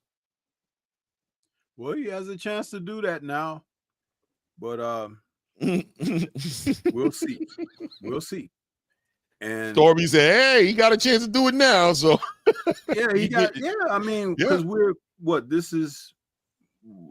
coming up on almost a month away from when that fight date was in last month, the 12th of October. Right. And understand, when I say what I say, it's not about having anything against him. I talk about, the fighters of today. They're different. You know what I think happened, Stormy? I think what happened is, and because I'm telling you, everything you said, I agree with, except for with Shakur. I just don't believe that it was with Shakur. But I think there is a frustration in this era of boxing of dealing with these fighters who are constantly coming up with ways around making the biggest fights, and it gets frustrating. Like when you brought up Jared Anderson, I felt the frustration. I was right there with you, legitimately. Like, see, that boy got exposed. He wasn't him. Y'all was saying he was him. You convinced him he was him to the point to where he's not even training like that no more. Way too many chains. Him and his damn stress dog, crying to Roy Jones, trying to get Roy Jones to convince him why he needs to keep on boxing, just to get in front of the ring with a Martin Bacoli who's hungry, coming from the Congo, trying to take care of his family, and made waste of him. And now you got Bob Arum upset, talking about he would have never made that fight. Make that fight, which is frustrating within itself, because it's just like, damn, bro, this matchmaking, this cherry picking, coddling matchmaking that you guys are doing for the fighters here in America is hurting these fighters' pedgree. They're not the same level of fighters they used to be, and they're jumping up in front of these European fighters, Eastern European fighters, African fighters, and they're getting made, and they're getting done bad. Even when you look at know, Anthony one of the Joshua to a degree. differences between Don and Bob, when Don had fighters signed to his stable, Don would say, okay, we're going to make this fight. A guy could say, oh, I don't want that fight, Don. Don say, look here, you're going to fight who I tell you, when I tell you, and how I tell you. That's the difference. Mm-hmm. Guys would be in Don King cards fighting for their lives, bro. Top rank. And what Bob has been doing is, especially with certain fighters that he may favor, they have cakewalks, man. You know, and it's like they're in these matches, and it's like, okay, you know, on paper, Xander Zayas is gonna kill this dude, right? You know this. You're looking at it and you're saying, oh, come on. And the heavyweight they got now with the porn star mustache and curly perm. What's his name? Oh yeah. The Spanish one. Yeah. Oh, that guy. Torres. Something Torres. I can't remember. Torres. Yeah. The guys that he's beating up. Is he Spanish or Italian? I thought he's Italian. No, he's Spanish. I think he's Puerto Rican or something. Are horrible.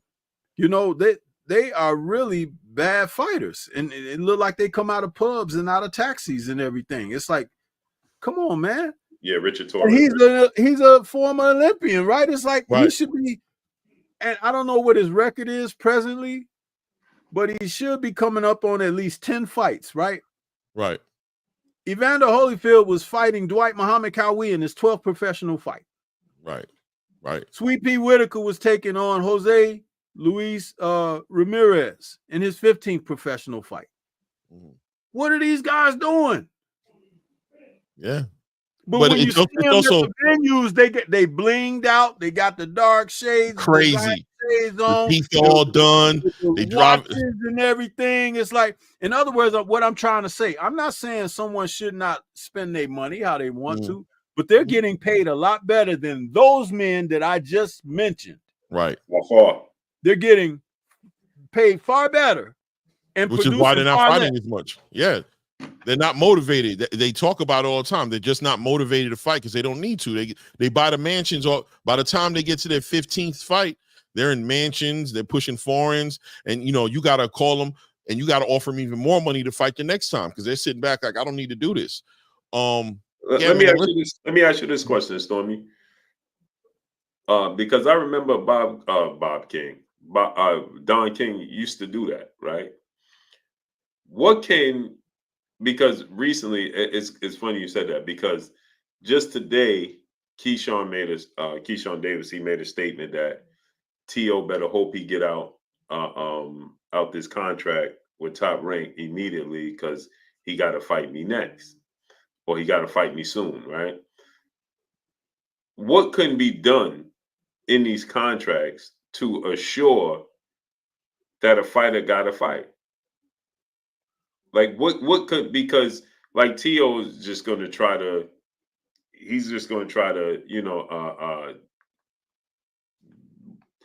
just turn it down and not make the fight. You know what I'm saying? And like he's been doing. Yeah, like he's been doing. And salute to Enrique in the super chat. He said Crawford is scared of boots, period. Okay. Yeah. Well, I think one of the things that can be, go ahead. And salute to Enrique back in the super chat.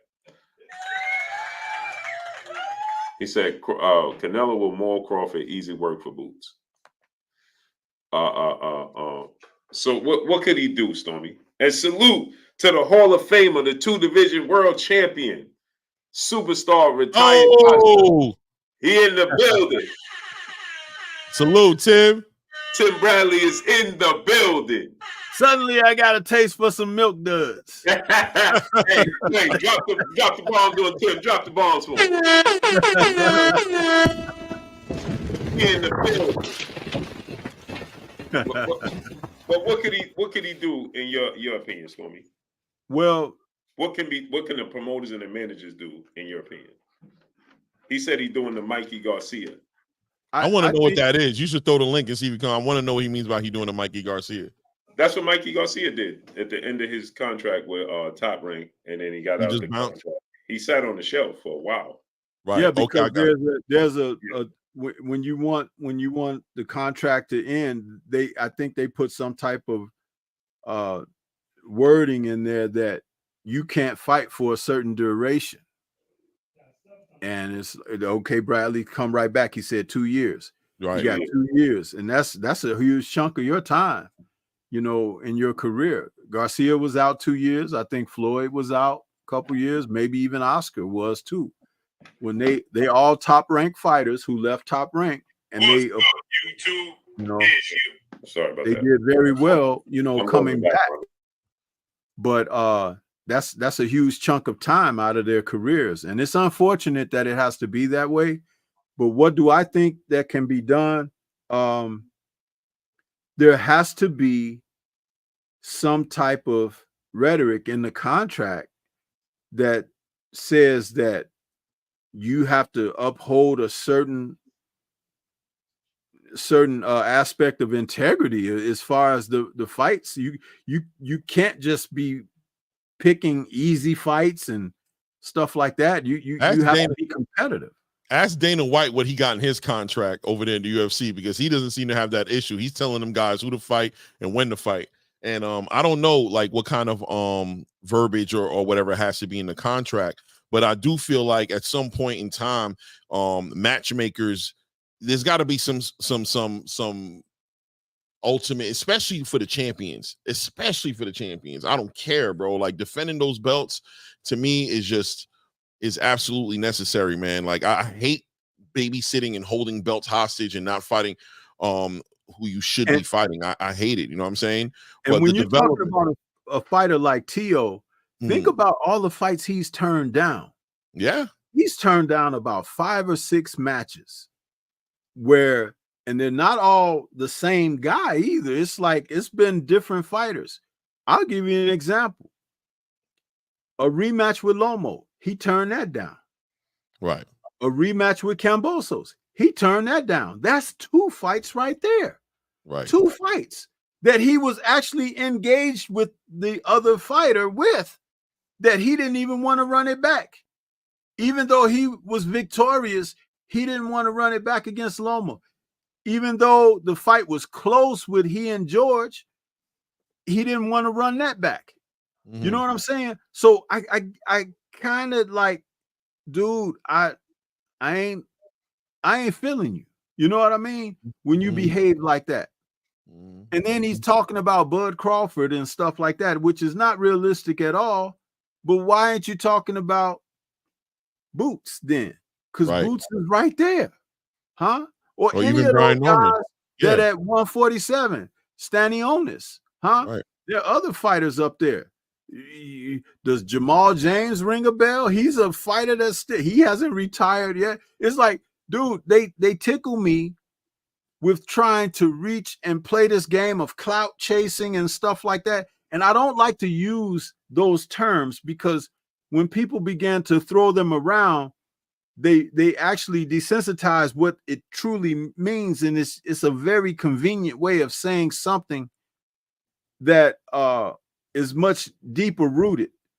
With Tio, he appears to me to be a guy that wants to make a bag and get the hell out. He hasn't said it, but he hasn't even put himself in a position to make the bag because they're scared to take the leap of faith. And what's worse about it, and I'm getting ready to give him a compliment, he's talented enough to do some things. But it's if you don't step out on faith, if you don't give it a shot, if you don't step up for a challenge, hey, why should we respect it? And then if you're just doing this all the time, we really don't want that. Yeah, we ain't really trying to hear none of that nonsense. And shout out to Antonio MMA. I know that UFC fighters make way less money, you know what I'm saying? But the question was put out there as far as what can, put pressure on these fighters, what kind of verbiage in these contracts can be put in the contracts to put the pressure on these fighters to take these fights that they need to take, these compete at their level with people who are going to, give them competition. 50, 60, 40 fights, 55, whatever the math is, 45 fights, whatever that thing is. And the reason I referred to Dana White, and I said, I don't know, you might want to ask him about how he's constructing his contracts, because he doesn't seem to have the same problem.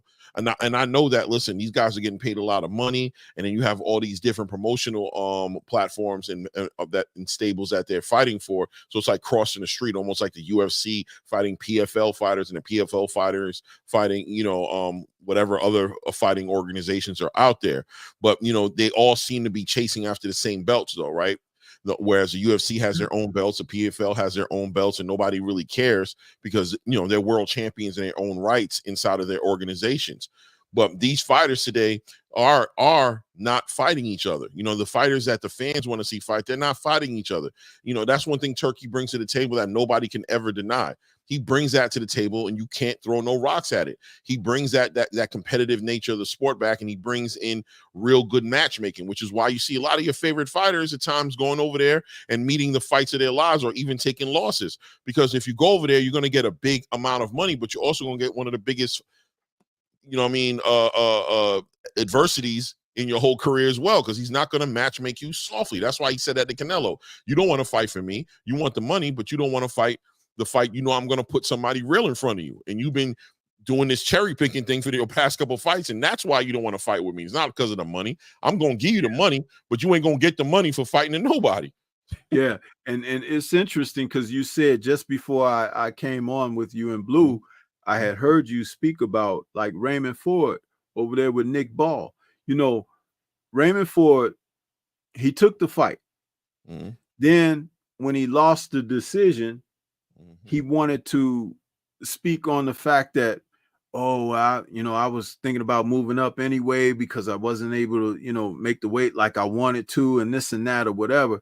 That's the convenient way of making an excuse for not being at your best. Mm-hmm. And what was really disheartening about that situation with Raymond Ford was the previous fight he fought. Mm-hmm. He pulled that fight out, a rough fight, a tough fight for him. And he pulled that fight out and won, and he stopped that guy. And I saluted him. I was like, you know what? That's a champion right there. And then to come back and not really fight well at all against Nick Ball, you made Nick Ball a star. And the thing about it is, Nick Ball is like really favored over in his home country and everything. But my goodness, he's one of the most limited fighters that I've seen. You know what I mean? But because Ray Ford had the performance that he did, and then he comes back and he lays that egg against Ball. It's like you did this. Mm-hmm. And I talked about like AJ doing something similar. AJ has made other fighters popular, made them champions and everything. Mm-hmm. But it's like, just like you receive the accolades and the pats on the back and, you're a great guy. You deserve the criticism too. When you're making guys who possibly shouldn't be the champ of the world, the champ. And I'm talking about Andy Ruiz right now, of course, if anybody want to know. I'm talking about Andy Ruiz Jr. Wait, let me just respond to Tim Bradley a little bit. He said, what fights aren't we seeing? Well, I mean, look, off the top of my head, I would say, Boots is doesn't look like he's getting any closer to unifying in that 147-pound division. Obviously you said Canelo and David. You said Tank versus any of his contemporaries. Yeah, I'm about to say Tank versus pretty much a lot of fighters right now. We don't even know if we're going to be able to see those fights and how that's going to come along. There are fights we're not getting. We're getting fights as well, but there's a lot of fights that we're not getting. If you want to say that we're seeing all the fights that we're supposed to be getting, then okay. What am I going to say? I'm not going to argue with the great Tim Bradley, but I do sit here and wonder what's going on with a lot of the matchmaking going on out here. To the credit of what Tim is asking, we're receiving a lot, but we're not receiving things in totality. That's the thing. Mm-hmm. And you can't be, just because someone put a nice condiment on the sandwich and it tastes nice with what you put on there, doesn't mean that's the best sandwich. You know what I'm saying? It's like, come on, man. We know if you put that extra patty on there, it might be even more filling, right? It's like that's the way to look at it. But I do understand the question that he's asking and saying that. But at the same time, it's just like what we've had just over the past few weeks, we've had like Bitterbeef and Bivol. You know, we had Oshaki and Conseco last week for a rematch that it should have been the first time around. Oshaki should have got that decision, and that's that. But now we're moving forward, and with an eye toward, you got Fury and Usyk rematch coming up, and there's a possibility there might even be a trilogy out of that, because Fury says win or lose, he don't mind fighting Usyk a third time, because you know, of course, Fury wants that money. Of course, that's not a, was it Usyk or Anthony Joshua? He said he didn't care about fighting him. Yeah, but see, that's the thing. The way that Joshua lost to Dubois, okay, what kind of fighter do you look like rushing to a fight with him now? You know what I'm saying? He said he don't care if Anthony Joshua lost 7 times in a row. He said he's going to want that fight with Anthony Joshua just because of the legacy behind it, which I thought was hilarious. He's saying that eventually, before their careers are done, right, he would like to fight the guy. That's what 100%. He's saying more than anything. Right. But he ain't talking about fighting him next. No, he's not. He's not. Yeah, he's not. And that's the thing. But see, we do well to speak the truth about what is and what isn't. Come February, if Zepeda beats Farmer in his upcoming fight, we look toward, okay, if he's going to face Shakur. If he defeats Shakur, that's going to be a triple or a trifecta in bad decision making for Shakur. I'm telling you, keep your eye out for that. That's if Zepeda prevails. If Shakur prevails over Zepeda, then what is stopping Tank from acknowledging his presence? So when Tim is asking what fights are, this is what we want to see. We want to see there be, as my man Drew Titan says, an organic finish to these situations, and we want to see it lead to something next. That's what Turki Al-Sheikh's cards have done as well. It has brought us from one point, we see something happening, and then it delivers, and we're like, great. And what's next? Okay, it leads to this. You know what I'm saying? And we watched Daniel Dubois in 3 cards of Riyadh season become the true IBF champion, because he really did knock Usyk out. He really did, with a body shot. You know what I'm saying? But he had to go back. He fought Miller. He fought Hrgovic. And then he took care of Joshua. Right. I mean, that's 3 fights in a row. Now, people are saying, well, fight Joseph Parker or Martin Bacoli. Well, don't you think that he has earned the right to have a fight where he... A unification? Well, not just a unification, but where a fight where he can make some change. Because he's fought. You can't keep asking someone who's done something like what he's done to keep fighting the guys that the other guys are avoiding. Right. Big Bang Zhang lost to Joseph Parker. Right. They had a rematch clause or something, but it hasn't been enacted. I don't know if that's Parker's doing or if that's Zhang's doing, but it hasn't happened. But Parker has placed himself in a position to challenge for a world title. But because the titles are tied up right now, Parker, get your butt back in there with Zhang and finish off that contract. Finish it off. I agree. He got dropped twice. And you know it was a tough fight for you. You got a hands up on Wilder for whatever reason that happened. Okay, so, it's a heavyweight division though. Who does Daniel Dubois fight against if it's not against Joseph Parker? I mean, Joseph Parker is a great fighter, but is he the worst case? Like, is he a nightmare? Is he too like? Who does Daniel Dubois fight if he doesn't fight him? An Ajit Caballel? Does he bring up a Fabio Wardley? Does he fight a you know what I mean? I know the IBF have already said Fabio Wardley is acceptable. They will definitely allow him to fight, but I don't think that's the fight that Wardley should take yet. I think he needs another fight to come in off of that big win over Frazier like he did. But, you know, that doesn't mean that he's ready for that yet. I don't think so. But so who's Danny get the fade with? I mean, there's people out there. I mean, like I said, Ajit Cabiel is definitely there. He's coming off two good wins for Frank Sanchez and Cabiel has. I think there's talks of him and Martin, Martin facing Bacoli. someone else. Yeah, right. And I'm going to tell you something. And we know Zhang Zhang, according to Martin Bacoli, Zhang Zhang forgot his running shoes over there in the Congo. You know what I'm saying? He forgot his running shoes over there when he ran for Martin Bacoli, because that was a fight that they were negotiating. So right now, Martin Bacoli put it out there that him and Ajit Cabiel is on the table. My question with Daniel Dubois is, you're an IBF champion right now. Unification is right around the corner, one might say, depending on how they handle it. I think Anthony Joshua is probably going to try to jump in front of him and get a fight with the winner between Usyk and Tyson Fury, which I think would be diabolical if that were to actually come to fruition. I don't think that's going to happen. Why wouldn't he jump into unifying and becoming an undisputed champion while all three of the belts is sitting with two fighters between Tyson Fury and Alexander Usyk, and a rematch with him and Alexander Usyk kind of holds a little weight because of the loss that he took from Alexander Usyk and obviously all the drama that was around it off that body shot, aka the low blow.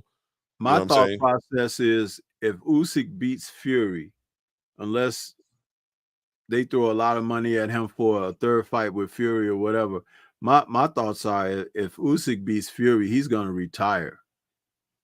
That's what I believe. I don't think Usyk wants to be there no more, because I don't think he wants to face this Daniel Dubois. Right. I don't think he wanted to face. I think the last one he walked away with a victory, and he said, "I'm good." I think that body shot let him know like he's dealing with an animal. Yeah, absolutely. And as far as Fury, if he is victorious, he may again still push for that trilogy, or he may do something, because Fury he's a loose cannon. You just don't know how that's going to operate with him. I think that Dubois has reserved the right to have a soft touch. I do believe that, because he has been in 3 fights in a row. Remember, when the Big Baby Miller fight was not a fight that he was favored to win. Oh, let me read some of these messages that we're missing out here. I know Enrique been trying to get some information out for a minute now. He said, "I'd like to see Tank and Tio at 140. Can anyone comment on Tio and Tank if that's a fight?" I think Tio and Tank is the fight, man. I think that is a fight that people aren't talking about a lot because of the way Tio is. Tio just flying up, trying to go up weight classes, and the idea of Tio coming down to 135 or in time. I don't know. I'm hearing rumors about him fighting against Ryan Garcia in April. But I think that fight would be great. I think stylistically that's one of the best fights. I actually called for that fight a long time ago after the Ryan Garcia fight, so not that long ago. But I basically said that I thought that was going to be Tank's biggest challenge. You know what I'm saying? Would have been a style like Tio. I think Tio presents issues. Will it happen? I'm not too sure, man, because it really depends on what road Tank Davis is on right now. I don't know what's going on with him and Lamont Roach. I don't know what's going on with him and I don't know what's going on with the PBC and their ability to put these fights together the way people want to see these fights. And I'm just being honest about that. And what he said, can the commentators comment if Crawford could beat Pernell, Whitaker, Durant, or Mayweather? You know something? Could he beat them? I think he could. I've always said, somebody earlier in the chat said something about, if we had a time machine, what fighters would we bring from the past till today? I'd reverse it, and I would love to see Terence Crawford in a time machine and go back in the day with those fighters like Sugar Ray Leonard and Roberto Duran. I'd like to see him compete in that era of fighter. You know what I'm saying? Well, I think that would be something. I will say this: he's one of the few fighters of today that could do it. That I would put back in a previous era and like to see him compete, because he has a lot of what those men carried with themselves during their careers. Right. Like I said, there's not a lot of that presently in the sport of boxing, and it's no more the fault than the participants of the sport, because the participants of the sport aren't as invested as the men that came in prior generations, because the men in prior generations would study the other fighters. They would study styles. They would study strategies and tactics, and their trainers were versed and brought that information to them. You know, When you look at someone like James Toney, who would just sit up and study, you know, trainers like Bill Miller, and you know, they would teach boxing from ages old information. We had people like Georgie Benton, you know, these men who could just carry you along. Mm-hmm. And when you looked at the various fighters that they trained, all of them had some semblance of success because they were rooted in the value of strong foundation, teaching. Mm-hmm. These guys of today, you know what they decide? They decide, you know what? I like to fight in the streets. So I went to the gym and I just decided to become a pro fighter. Mm-hmm. But you ask him who Salvador Sanchez is, and he's like, I don't know, some Mexican or what? I don't know. Huh? It's just that. Do you know Tank Davis admitted over an open mic that he had never watched Marvin Hagler? If you don't go sit your butt down somewhere, boy, you understand? You're disrespecting the sport. That's something that you shouldn't say out of your mouth. A few years ago, when they were talking about Tyson Fury being the lineal heavyweight champion, AJ said over an open mic, what is all this talk about lineal? Why is people making a big deal out of lineal? Because it means something. Mm-hmm. And because you don't like Linux, you wouldn't know nothing about it. Mm. You see? But this is what I'm talking about. When you bring the respect of what came before, that doesn't mean you have to idolize that. That doesn't mean that you have to fight like them, but have knowledge of it. Have some kind of understanding of what went on before you, because it did. Over 200 years worth of it going on before you. And you're how old? 22, 25, 28. That's nothing. Yeah. But when you hear these young men talk, it's like, really, ask them, have they studied anything? A lot of them today will tell you, they'll be like, well, my trainers and coaches, they study film. They just tell me what to do. And there was a time when the old fighters, they used to attend each other's fights, man. So much to the degree that there was respect. They would do a roll call of fighters before events, call them up into the ring to take a bow. Right, Blue? Call them up into the ring. We got Marvin in the house.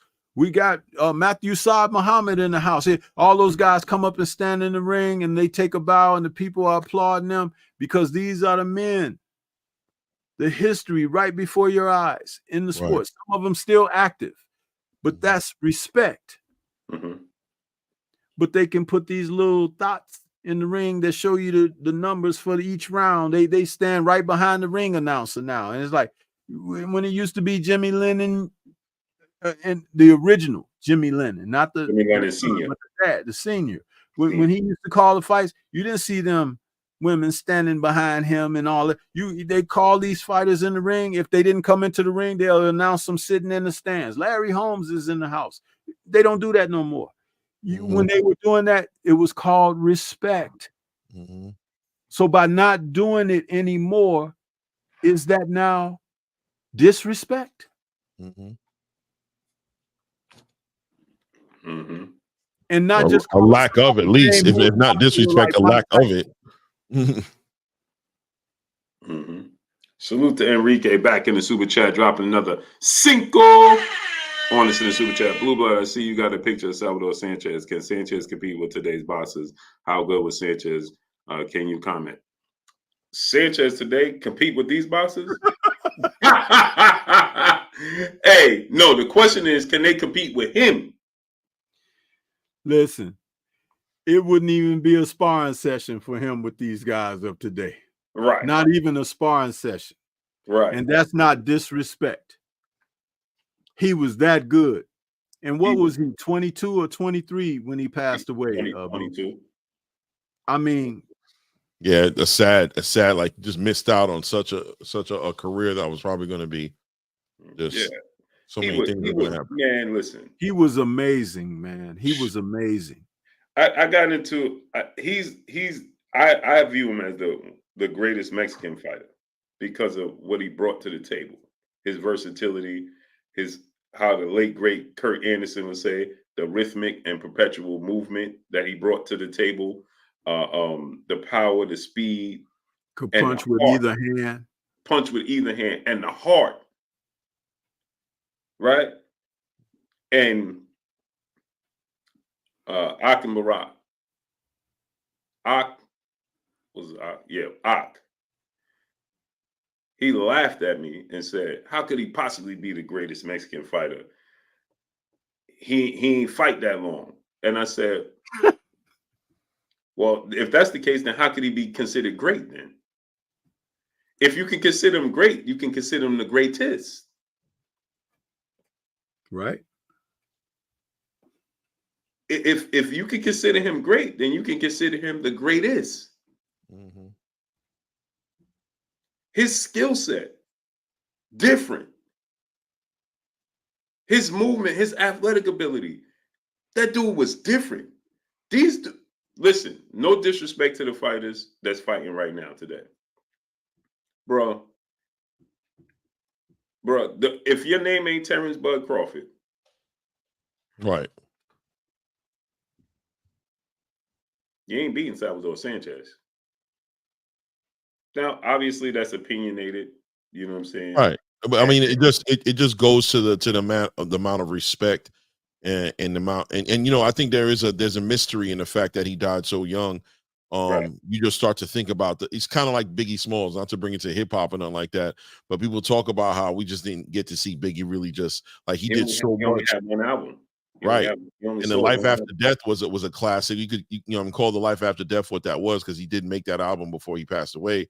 But everybody's just like, what would he have been? You know, they compare him to Jay. They say, well, Jay did this, but you know, what would Biggie have done? Knowing that a lot of people considered Biggie to be better than Jay. So I think with bringing it back to to Salvador Sanchez, I was about to say El Salvador, to Salvador Sanchez, it just, you know, you think about what he did in such a little bit of time, you could only imagine what it would have looked like with another 10 years. You know what I'm saying? Check this out, fellas. Check this out. Now, I just pulled him up because I don't remember everything, and I have to say it honestly. I just pulled him up. Mm-hmm. But in 1980, he fought these names: Danny Lopez twice, Ruben Castillo, Pat Ford, and Juan Laporte. That's in 1980. And you know what the problem is right there? They don't know who those guys are that you just mentioned. I know, but see, maybe they should do some homework because those were not chumps, okay? Those were world-class fighters who could have been champion, but couldn't be champion because of him. See, it was only one champion back then. They didn't have 4 or 5 belts for you to wear. The only belt was around one man's waist. And from 81 through 82, he fought Wilfredo Gomez, whom you saw Deontay Wilder's knockout record. This man had that same kind of knockout record at featherweight. Sure did. And was knocking everybody out. And Sanchez had him down in the 1st and the 8th round before stopping him. Then he fought Rocky Garcia, and then his last fight was against Azuma Nelson. And he died in a car accident, I believe, like a few months after the Azuma Nelson fight. Yeah, I think so what we're trying to say is, I got you frozen, Stormy. Frozen. Hold on. Let me see. Yeah, he did a lot, man. Looking at his record, you see he did a lot. So, he was great. Main said, but you want Tank to fight everybody. I don't want Tank to fight everybody. I want him to fight somebody. Right. Let's start with somebody. He said, I don't want him to fight everybody. I want to fight somebody. Just somebody. Give me somebody. How about that? Let's start there. Yeah, Before we can get to everybody, we got to start with somebody. He said, dog, I don't want him to fight everybody. I just want him to fight somebody. Let's get to somebody before we can get to everybody. Yeah, sorry about that. I was clicking too many buttons. No problem, Storm. No, I was just saying that, you know, when you talk about a fighter like that, that's a Hall of Fame career in a short period of time. And yeah, just 2 years. Just imagine 2 years together, just 2 years. We can't get the guys of today to fight 3 fighters in the top 10.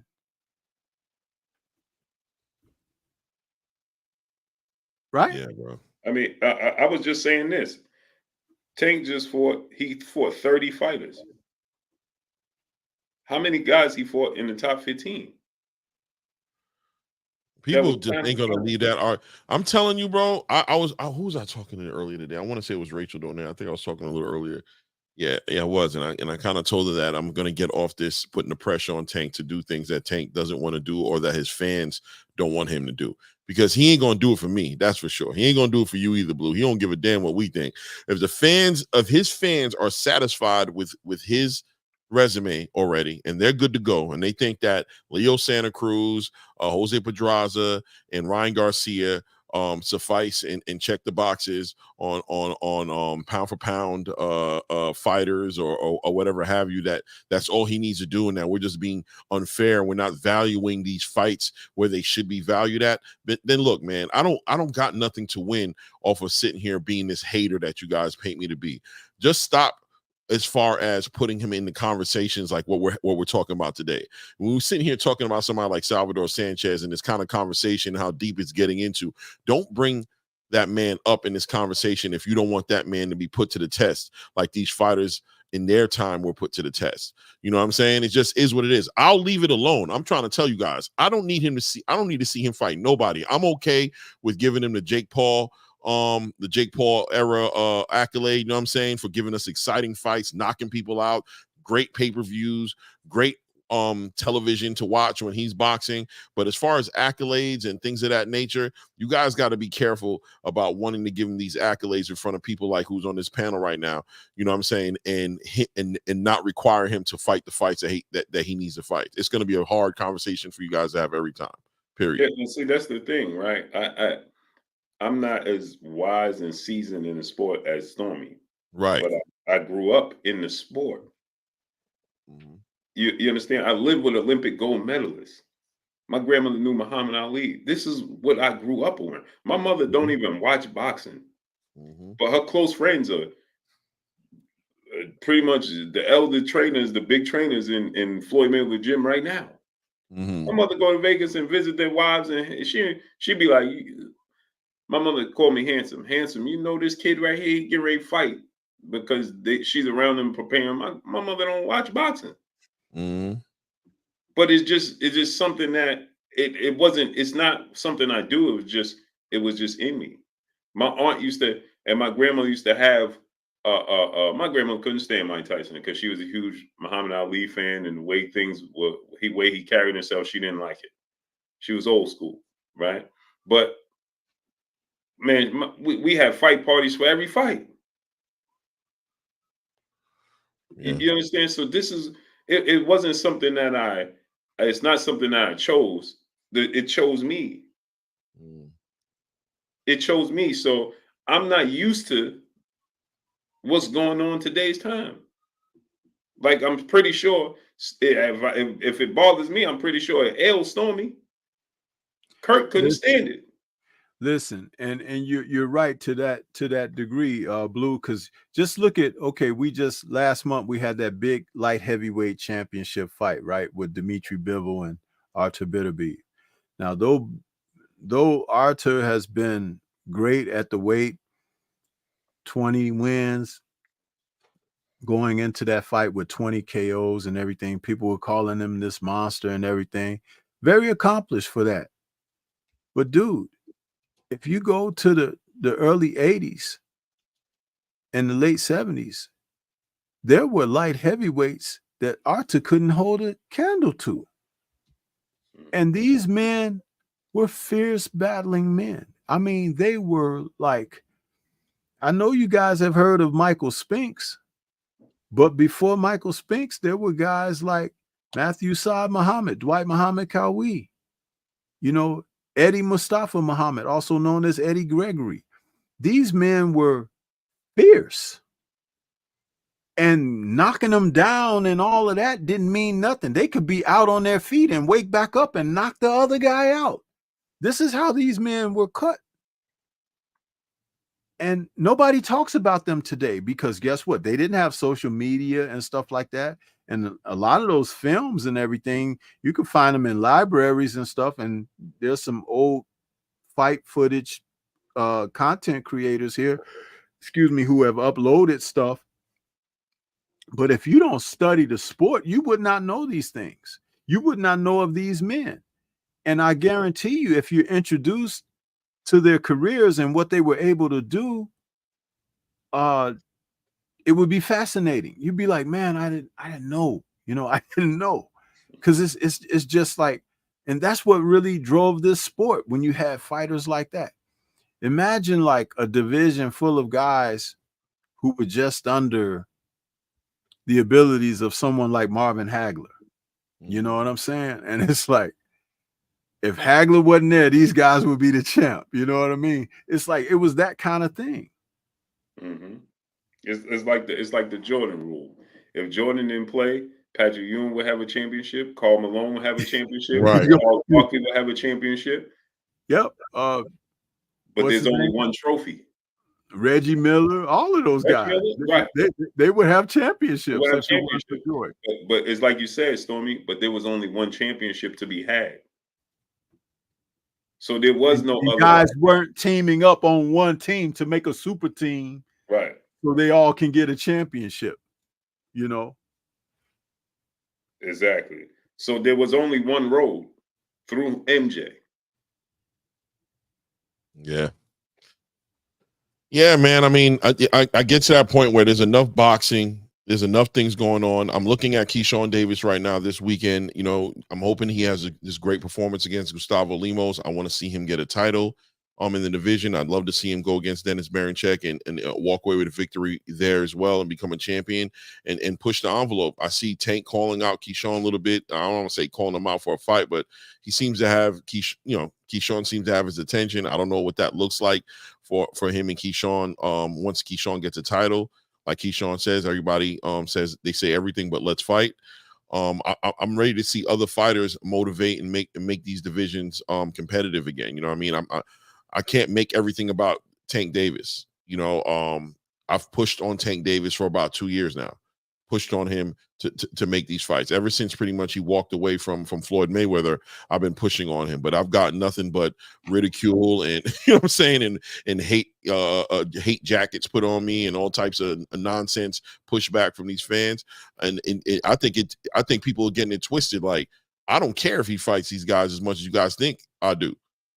I'm the type of person to go straight silent on it on him. I'm telling you, I'll treat him like Jake. I'll just look for, oh, he's fighting him. Okay, great. What card is he going to be on? Oh, he's going to be knocking people out. I'll be looking at the undercard trying to see what's going on that more than to see who he's fighting. But you guys going to have to leave it alone when we having these kind of conversations. I mean, he just can't be involved in them if he doesn't have to fight nobody. It is what it is.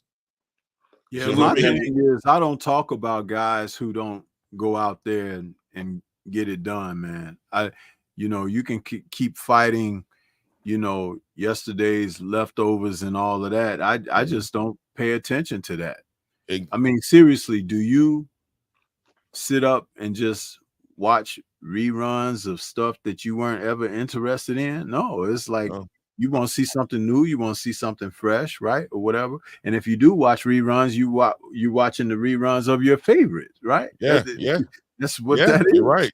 So it's like, come on. Yeah, I'm okay with that, and I think I'm gonna be real with you. I think the space needs to drink some of that medicine. You know what I'm saying? Like, stop these fighters. If they're not, the only smoke I got with Canelo is he's got them damn belts. I just don't want him holding up no damn division if he ain't gonna be defending those damn belts. Let go of them damn belts and do what you. Other than that, I'm okay with you being done. I'm okay. I'm not pushing for Terence Crawford to fight a bunch of people. I want to see him fight who he wants to fight because I know he's done. You know what I'm saying? So if he can get motivated for Canelo Alvarez, that's who I want to see him in the ring with. If he can get motivated for Sebastian Fundora, that's what he wants, and he's like, I want to see him do what he wants to do at this point because he's in that point in the career where I'm not sitting here putting the pressures of legacy on him because he's already done so much to throw at his legacy. But to add to what you're saying, that you don't want to see. You don't want to see other fighters trying to jump in and get the opportunities with those fighters just because that's who he wants to fight. Right. And that's the other thing, because they've been blocking this man for years. Right. And that's what I said. It's very unfortunate that he and Errol didn't get a chance to fight before Errol had that bad car accident. Right. Because it would have been interesting to see how that would have played out without that. Now knowing that Errol did have the accident and that there is something, even though God bless, yes, he's still alive to be with his family and everything, but you don't go through something like that and be the same ever again. Right. Even if it is nothing for nothing, no more than for God to show you that he's still in the blessing business. You understand? You have to take things the right way. Right. And again, like I said, I wouldn't want something for Crawford that is not for him. Right. There was opportunities for him on the table that should have been there, and people got in the way of it. So I'm not even looking or focusing on him. If he gets the Canelo fight, great, and I'll watch it. But I'm not pressing for it. I just want to see these other guys who are in the midst of primes and entering primes and are about to exit primes. I want to see them start getting busy, man. Me too. That's what I want. Yeah, I want to see world championship boxing. You know what I'm saying? I want to see world championship boxing. I don't want to see PBC boxing, top rank boxing, matchroom boxing. I want to see world championship boxing. I want to see the best in the world complete, Greg. The best in the world. You know what I'm saying? And I don't care where they're at. I don't care if they're from Texas. I don't care if they're from the Ukraine. I don't care if they're from the Congo in Africa. I don't care if they're from Saudi Arabia. I don't care if they're from Arkansas, Oklahoma. I don't care if they're from Brazil. I don't care. If they're the best, I want to see them compete against the best. Period. And everything else is for the birds. This is unlike a lot of other sports. There aren't too many sports like this sport right here, because this sport right here is on a world platform. It's on a platform for the world to see, and the best in the world means the best in the world in this sport. That's what it means, because it's open to anybody who got that smoke, who can carry that energy, who can show out to be a champion. I want to ask you, brother, something while I got your ears here. Hold on 1 second, Stormy. 1 second. Salute to Enrique in the super chat. So I would have loved to see Pernell Whitaker versus Roberto Duran. Des Deuce, my brother in the building in the super chat. I think he says hearing, by the way. Yeah, I'm hearing Dennis Baranchi called out Tank. I got to look into that, great brother. Didn't see it. Yeah, me neither. But you heard they said that they can't make the fight. So let me look into that. Enrique, brother, back in the super chat. He said Joe Frazier was a beast. Could he beat Mike Tyson? That's what you think, Stormy. Yeah. With this so-called exhibition thing that's coming up with Tyson and Paul, what do you guys think about the fact that they put a real fight on the undercard of that, and that's Katie Taylor versus Amanda Serrano? Wait. Stormy, what do you think about Frazier and Mike Tyson? Oh, you're asking me what I think about that fight? Yeah. Oh, okay. Oh, I think that Joe Frazier, we're talking about the champion Joe Frazier and the Frazier that just before he won the championship. Because after he became the world champion, George Foreman took him out. He had I think 2 title defenses before he took on George, who was the #1 contender or something, and George smashed him. I think that Joe Frazier had a lot more inside of him that Tyson would have been able to deal with.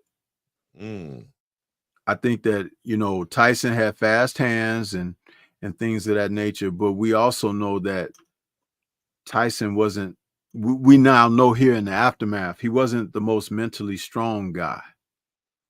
He had confidence issues and everything. It even goes back to the amateur days when he was crying on Teddy Atlas' shoulder before going out for a match. I think that Joe Frazier would have had that type of effect on him because Joe was all 100% man. The most fierce Joe Frazier probably was the guy that faced Ali in the super fight back in 1970, because he was that guy was indomitable. Ali hit him with, if you watch the first 5 to 6 rounds of that fight, Ali was throwing the hardest punches he ever threw at Joe. He was trying to get him out of there. And Frazier was taking it, and he was digging into Ali like nobody's business. People forget those things. Ali was bigger than life itself, almost, it seems. But Joe Frazier is one of the greatest heavyweight champions that ever walked this earth, man. Right. And Mike Tyson is not. I'm sorry. He was exciting. He was like a living highlight reel. They used to call Dominique Wilkins the human highlight film, right? Human highlight film. Mike Tyson was that in boxing. You could watch it. It looked like Popeye beating up guys after he ate spinach, right? That's how Tyson would look, his knockout reels and stuff. But Joe Frazier was the kind of guy that would take your heart from you. He would break you down. Do you know that in the Thriller in Manila that Ali was ready to quit when the fight was stopped? He was ready to quit. He had walked back to his corner and told his cornerman, take these gloves off. That man is crazy. I ain't going back out there. He actually told his corner, Angelo Dundee, he was like, and he was serious. He wasn't joking. And in Joe's corner, Joe had sat down and Eddie Futch told him, he said, Joe, your eye is shut. I can't let you go back out there. You're taking too many right hands. And he was partially blind in one eye to begin with. So his good eye was closed shut. And Joe wanted to go up. He got ready to stand up, and Eddie Futch put his hand on his shoulder and say, I'm stopping the fight, Joe. And that was the end of the fight. And that's how Ali won the Thriller in Manila. However, Georgie Benton, who was a second to Eddie Futch in that fight, said if they had any idea that Ali felt like he did when he went back to the corner after that 14th round, they would have had Joe jump off the stool and start shadow boxing and acting like he's repping and ready to go, because Ali wasn't going to come back out for the 15th. Yo, who's Monica? Who's Monica Johnson? Is that your mom? No, but peace of blessings to the Queen, Monica Johnson.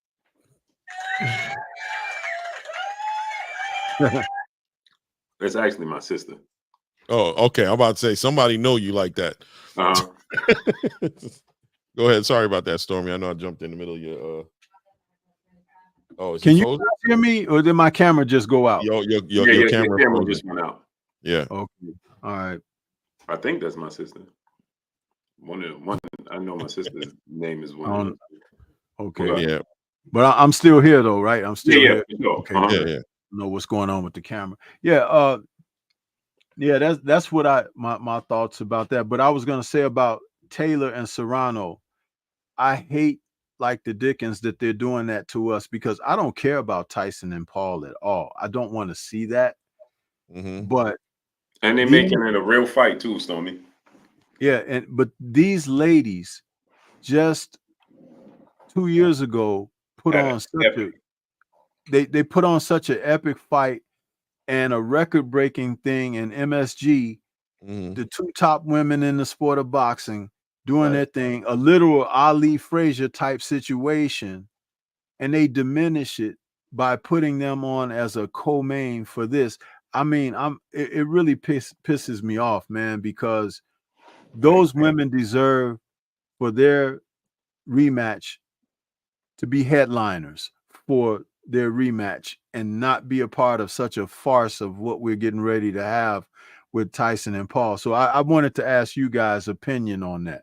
Yeah, I feel the same way. Their reasoning for it is that because remember it was going to actually be the main event. I don't know if you knew that. Yeah, it was. Yeah, it was actually going to be the main event, but they started to say that there was two issues. First off, it was Netflix didn't want to do it, and then the second issue was they felt like if Mike Tyson and Jake Paul have fought as the co-main event, by the time they leave, by the time it's over, the people wouldn't stick around. But like you said, Stormy, in my opinion, it shouldn't have been on the card to begin with. It should be its own card because Yeah, it's such a meaningful fight that it needs to have its own space. It needs to be on its own card in its own space. I actually said that it should have been in Wembley because we had absolutely. we had the Madison Square Garden experience in the States. Now it should have been in Wembley, headlined at Wembley, and it would take women's boxing to a different level, just in my opinion. You know what I'm saying? I, Yeah, absolutely. yeah, I think it is doing this a disservice. But this card, regardless if it was the main event or the co-main event, the Mike Tyson has a shadow like Floyd Mayweather and Muhammad Ali, right? They cast such a great shadow over everybody that even if you're on their card, you get overlooked, you get overshadowed, you get forgotten.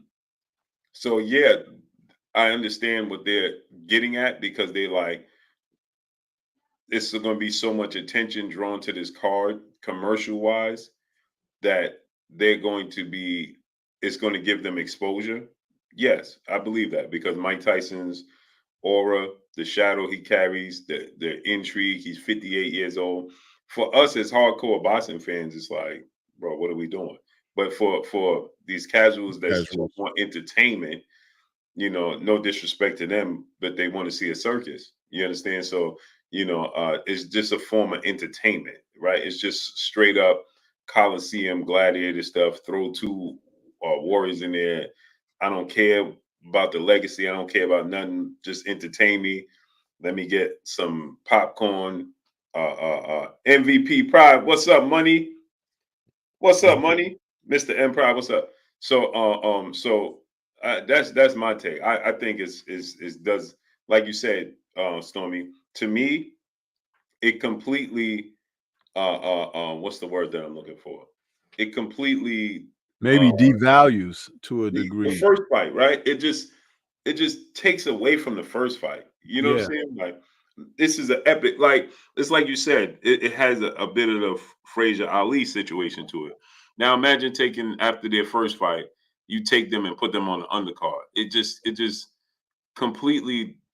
Oh, the word is on the tip of my tongue, but it just undermines. devalues. It What, devalues. yeah, It takes so much away from what they built and yeah, what they exactly. cemented in place as far Right, as legacy, you right. know. Um, and I don't devalue them at all. I still think that they're two greats, and it's great that they're finally coming together again. But I just don't like what they did with it. I don't the promoters, the overseers, I Yeah, think like and what you said about it being at Wembley, man, that would have really turned Wembley on its end And not because have been respect to Katie too, because Katie did win the last fight, even though it was a close fight. Katie might have deserved to have a home field advantage and have yes, you know absolutely.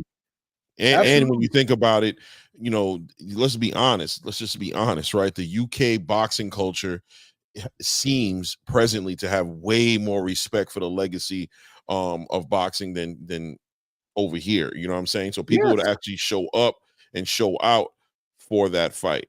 But if I could just put something in there to say that, there's a certain sacrifice that we have to admire Amanda Serrano and Katie Taylor for making, right? They are being like the test, they're the ones setting the trend, right? And what they're doing is they're using Mike Tyson likeness, and they're using Jake Paul's market value, right, and his drawing power to bring attention to the fight, so that casuals who will hang out to see Mike Tyson and Jake Paul fight each other, which is a fight that us as hardcore boxing fans, and I take pride in that, because we don't see the value in that fight. That fight is really a circus, but I mean, I'm rooting for Mike Tyson, but obviously. It's no different than going to the movies. It's just a form right. of entertainment. But it puts a lot of eyes on a Netflix deal. It opens up the budget for Netflix to have such a successful first showing in boxing, and also allow a lot of people who would never watch Katie Taylor and Amanda Serrano fight each other, allow them to watch them fight, and allow them to see women's boxing in another light, and allow them to see boxing in another light by watching a lot of real boxing, like Mario Barrios' fight and whatever other fights on the card. I can't remember off the top of my head, but I know there's some decent fights on the undercard. They're using that to put eyes on boxing, and I think in the spirit of that, I do celebrate Jake Paul for what he's doing for boxing when it comes to that, because we're in a world that's very instant gratification driven, and if you got to find a way to get these new eyes on the boxing if you're really trying to reinvigorate the sport and make it the biggest sport in the world again, or make it the #1 sport in the world again. You have to find a way to get these casual eyes on the sport that'll never watch it just off the strength of saying, tune in Saturday night, Katie Taylor, Amanda Serrano 2 going down. You know what I'm saying? I mean, even with the Dimitri Bivol Artur Beterbiev fight, which I enjoyed immensely, I heard it didn't necessarily do that well on the pay-per-view. That's what I'm hearing. You know what I'm saying? Well, I mean, it was free. That particular fight was free, but a lot of people aren't into boxing like they used to be. So I understand why they put him as the main event. Do I think it's a tragedy? Yeah, I think it's a tragedy that we have to take it there, but I also think it's a inconvenient reality that these girls are going to benefit. They're going to make more money, like somebody said in the chat, off of being the co-headliner on this fight than they would have if they would have headlined their own card, and they're going to get way more eyes on the actual event than they would have if they would have headlined it and did it themselves. Unfortunately. Yeah. Move to Enrique in the super chat. He said 15 rounds to 12. Did that make boxing less exciting? And salute to Big Herman, my brother in the super chat. About the 15 rounds to 12, what it did do was it assisted in there being more controversial decisions, with being able to easily split a fight card with 6 rounds apiece and make it a draw. The 15 rounds usually decided where a fighter would show separation in those last 3 rounds over an opponent. You had a lot of knockouts that occurred between 13 and 15 that had the fight just gone 12, it'd be like, oh, but you saw a lot of late fight wins and victories by champions. You saw challengers who fought spirited fights, but just didn't seem to have the championship stuff. And that was a phrase that went around for a long time, the championship stuff. You would see separation in those last 3 rounds. Mm-hmm. Something that is sorely missed of today. There are fighters today who are 15-round fighters. I would say that Artur Beterbiev is a 15-round fighter. He doesn't seem to get going until rounds 8 and 9 or 10. And what's interesting is those are the guys, along with old school fighters like a Larry Holmes or something, they could fight at a certain level and then turn it on late in a fight. We don't see a lot of that today because of course, that extra time is not there.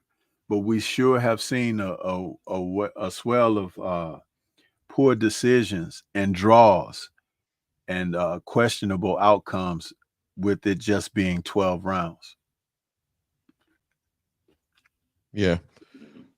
Yeah. Big Herm, brother, in the super chat. Can I say something right quick before you read that real fast? Like to do with this, I'm appreciating the questions that are coming into the super chat. I question at times how interested the boxing space is in real boxing talk, right? Like real casual boxing talk. It's not exciting. We're not throwing shots at nobody. We're not doing that. And sometimes the shock, controversy, the controversy, it sells. But and I guess Blue's always going to be here to balance that out. He has experience. He understands how it goes. But I do appreciate these. You know what I'm saying? Shows right here with Stormy B and Blue and talking about stuff like this and all the information that's coming out. And I think obviously there's people inside the chat who are sending super chats in who are very interested in some perspective on these fantasy fights and bringing in the old era of boxing into this new era of boxing and vice versa. I love it. You know what I'm saying? It's an awesome thing. I just wanted to comment on that because I'm noticing the questions coming in, especially from like Enrique, and I see Big Herm got a good Big Herm's in there, but Enrique is dropping some real questions. That's real cool. He said, is Tank fighting? Is Errol fighting? And when? That's the question that everybody wants to know. Inquiring minds want to know. They gonna fight. When they gonna fight? Gabe Cordina's tap. What's going on? That's the biggest question that everybody's trying to figure out. Because again, it's holding up the sport. Salute to Enrique back in the super chat. Who will win? Win Pernell versus Mayweather. Can you comment? Go ahead, Storm. That's a good one. That's a good one. Mm-hmm. Well, there are stipulations you can put on that. Are you talking about them at the same age, at the same weight, and things like that? Of course, you're getting into fantasy matchups, when you talk about like that. However, I will say this. Sweet Pea was never, even at his best, second fiddle to anybody. And there's a lot that Floyd got from Sweet Pea. He learned a lot from him, being around him in the gym and things of that nature, having the opportunity to grow. Also being around Sparm, also around Frankie Randall. So when you have that type of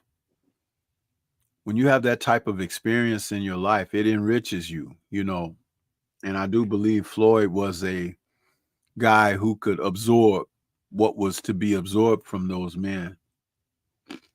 But at his best, that Sweet Pea Whitaker was a hard man to defeat.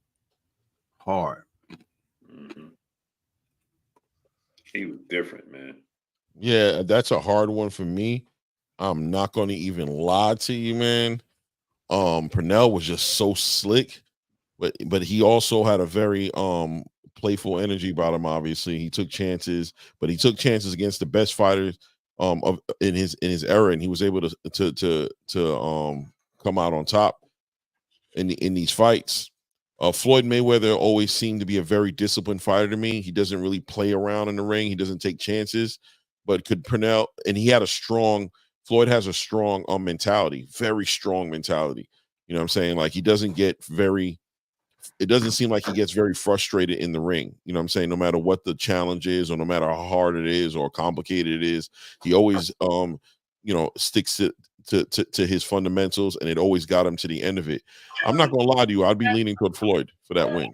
That's what I think would happen. I think Floyd would win that fight, and maybe I could see Pernell Whitaker walking away from that fight kind of like people feeling like, damn, bro, if you would have took the fight a little more seriously and not play around as much, you could have might have won the fight, because Pernell just had that energy about him where he would take those chances and play those games however you want to look at it, no matter who was in front of him. I mean, you saw how he played with Oscar, but it looked like Oscar's discipline kind of came out on top of that one. I'm gonna kind of disagree with you there, Claymore, because I'm gonna tell you something. Whenever Sweet Pea went up against who was considered an excellent boxer, he always rose to the occasion of that to try to prove separation between him. One example of that was when he faced Buddy McGirt. Buddy McGirt was a heck of a fighter, man. He was. He could box. He had a decent punch and everything.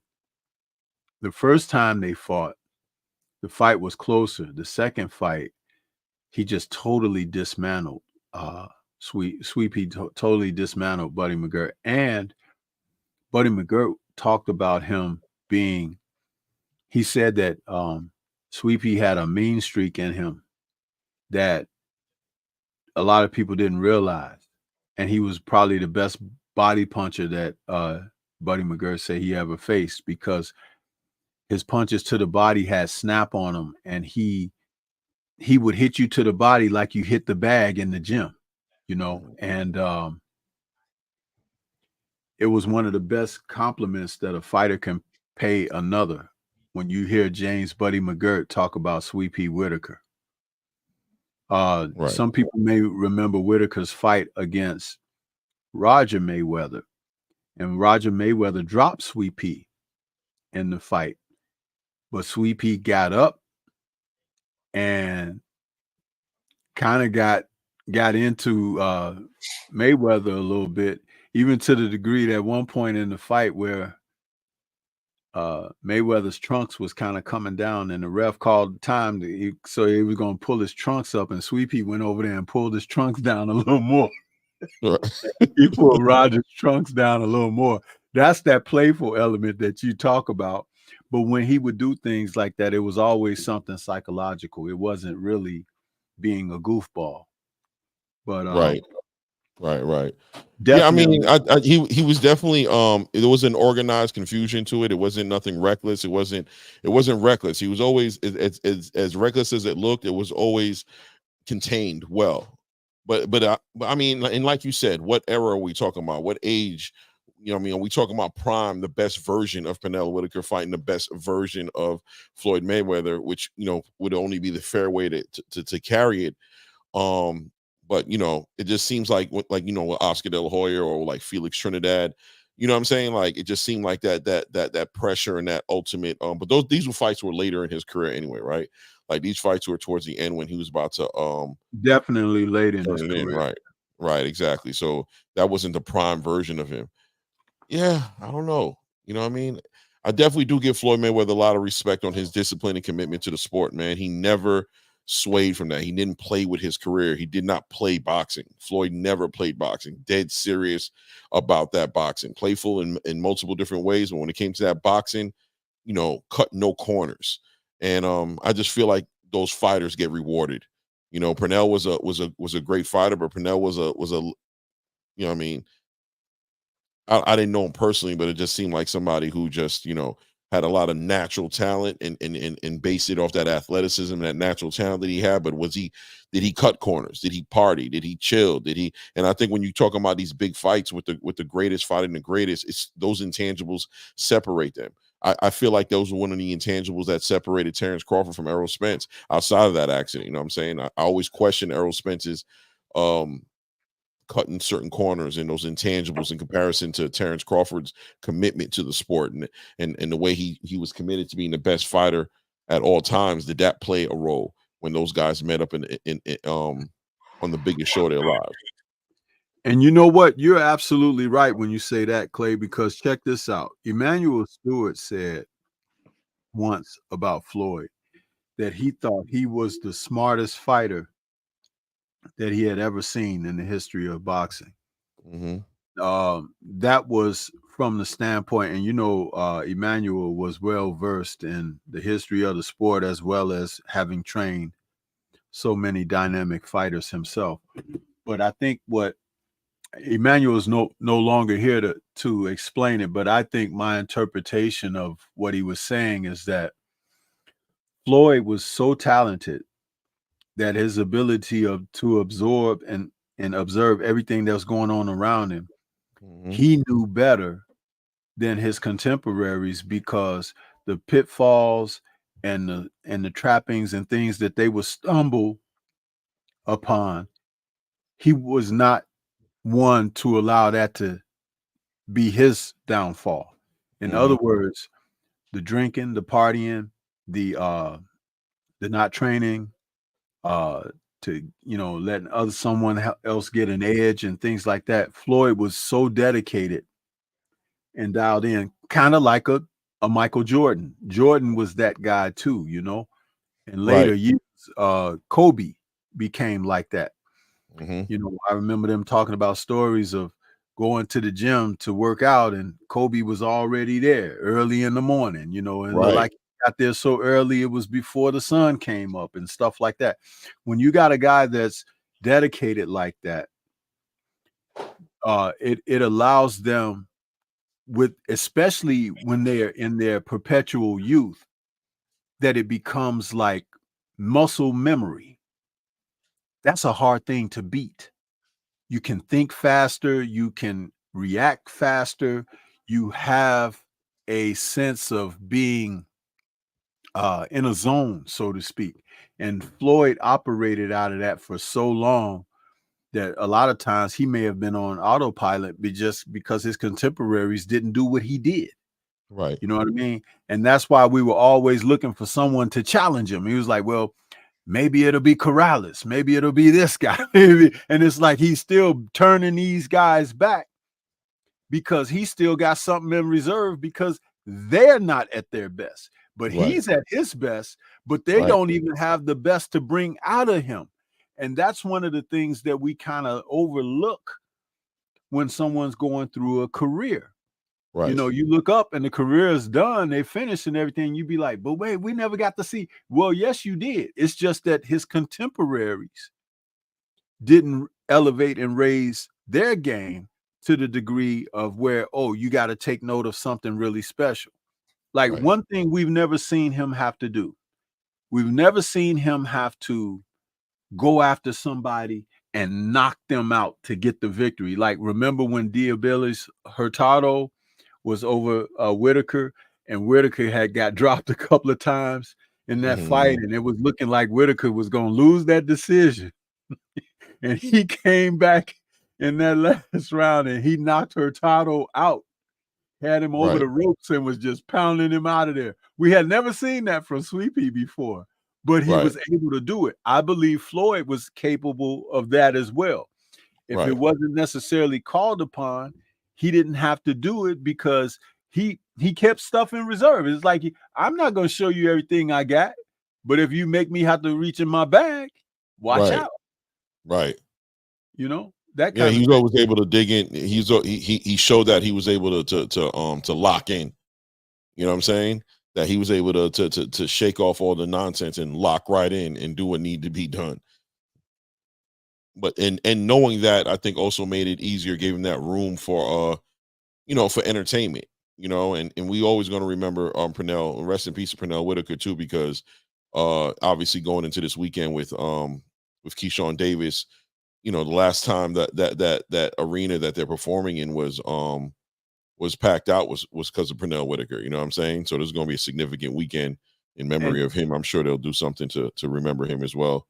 And we may have seen glimpses of it from Floyd when he would have rematches with guys, because his rematches, he would always totally destroy the guy in the rematch. It wasn't even close. Right? It was like the first fight might have been a little close, I thought this. Yeah, but once that data got processed, it was like, that's what I call the round 13, right? Like, you know what I'm saying? That we just gonna take off right where we left off at, because now that I know, we're gonna move forward like this is a damn 26 round match. But Stormy, he used to say it. Remember, the rematch ain't gonna look nothing like the first fight. Right, he did say that. Yeah, he used to say that all the time. He's like, I don't know why y'all want to see rematch. It ain't gonna look like the first fight. It ain't gonna look. See, that's what I mean with him having something extra in reserve, and that's a very smart fighter. That's an intelligent guy. You know what I mean? If I could keep you right here in this realm of what I'm doing and control you like that, I'm not going to do no more than that. I'm going to do that. But if you step outside of that, I'm going to give you something. You know what I mean? And what do you always say, Stormy? You make a mistake, you have to pay. Yep. What Shane Mosley said, he said, no, if you make a mistake, you have to pay. Yep. And and he made you pay. I rewatched. It's funny we talking about this because just last night I rewatched the Pacquiao fight, and I was like, bro, this dude was an absolute genius in the ring. In that first round, what doesn't get taught in that first round, those 3, he landed 3 straight right hands, man, so quickly. Where Pacquiao made a mistake, he landed those right hands so sharp, so quickly, Cobra-like reflexes, bro. It just made Pacquiao hesitant. That was in the first round. He understood. Floyd? Yeah, Floyd and Pacquiao. Yeah, exactly. I tell people that because he changed Pacquiao's whole entire motivation to let his hands go. From that first round, that was it. Stopped throwing punches. He got very reserved with his punch output after that. You're 100% right. And I was like, bro, he completely made Manny Pacquiao hesitant for the rest of the fight. And then in the second round, I listened to it with the Andre Ward Top Rank commentary, right? And man, in the second round, y'all go watch this fight. In the second round, he absolutely blasted Manny with a straight right hand to the body, right in the middle of the solar plex. Boom! Right? And Jim Lampley, I think it was Jim Lampley, he says immediately, "Oh, that was a low blow. And Andre Ward said, "No, that was legal, right on the belt line."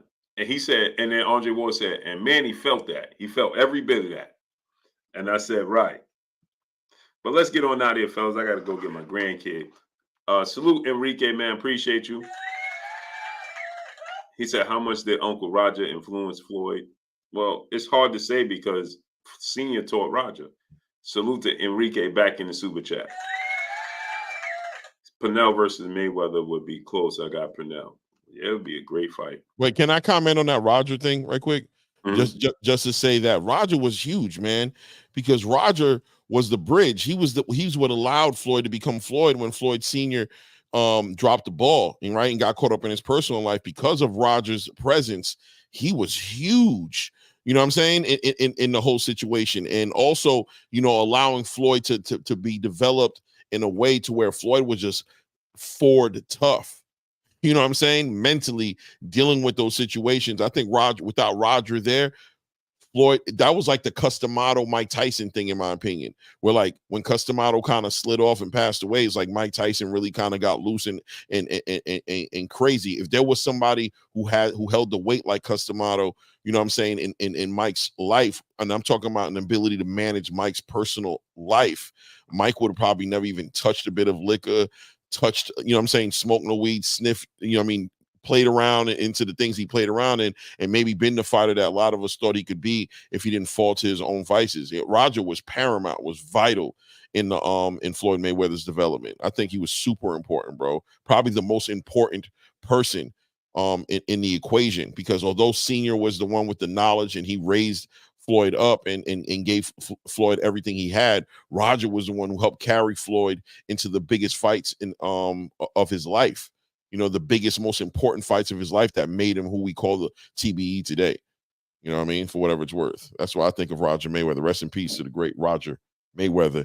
You don't know shit about boxing. Hey, let's get the last words, Stormy. Last words. Let's get on out of here. Hey, man, I want to say thank you, brothers, once again for having me on. I enjoy talking boxing conversation with you guys, and keep doing what you're doing, man. That's all I got to say. I put my link in the chat for anybody that want to check out my channel. I got a show coming up at the top of the hour, my Nerds on Culture with Drew Titan. We do that on Wednesdays right now. At 9 o'clock? Yeah. So we're going to be doing that in just a little bit. But thank you once again. And I really enjoyed this conversation, man. Really did. And vice versa, man. Yeah, me too, definitely, man. Another one. Oh, Big Herm, salute to Big Herm in the super chat. He says, do Keyshawn get a stoppage? What does his game need? Over Lemos? I don't think he stops Lemos. I heard that Top Rank didn't want him to fight Lemos. Yeah, they didn't want this fight. Yeah. that's So Keyshawn. is that based on Lemos being a stiffer challenge for it being his hometown than they would want? I think so. They when you got homecoming fights, they try to stay away from fights like this because they can you distracted being at home, not focus on a guy like this. Yo, you right, Blue. Yeah. And these are the fights that get you. That's what happened with J-Rock. Yeah. Man, And I think Keyshawn needs to be himself. I think he needs to not have an identity crisis. He does not need to. What I don't want him to do is change up anything and do extra and do a whole bunch of other stuff because he's home. I want him to be who he was against Miguel Madueno. I want him to remember what got him to the show, and I hope that he plans on leaving the party with who took him to the party. Yeah, what does his game need? His game needs poise, and he needs to believe in himself, and he's going to show the world that he believes in himself by being himself in that fight on Friday night. If he moves away from who he is and he shows us a different version of himself that night because he feels like he needs to do something extra, it's going to really show that, he really doesn't believe in himself as much as he says he does. So if he goes out on Friday night, let him go out on his shield being himself. The worst thing he could do is switch up what he's been doing up to this point. Yeah. Agreed. So we'll see what he does. Yeah, I just think that, I don't think he gets a stoppage. But I do think that I don't think Keyshawn is somebody that is going to drop the ball. I think he's locked in. I think he has that quote unquote Mayweather mentality. You know what I'm saying? He's gonna be locked in. He gonna want to, I don't think he's gonna be distracted. You know what I'm saying? I think he's gonna be locked in. He's gonna be focused, and he's gonna want to put on an absolute performance in his hometown. And I think that he just, I just don't. He ain't gonna drop the ball. I don't think he will at all either.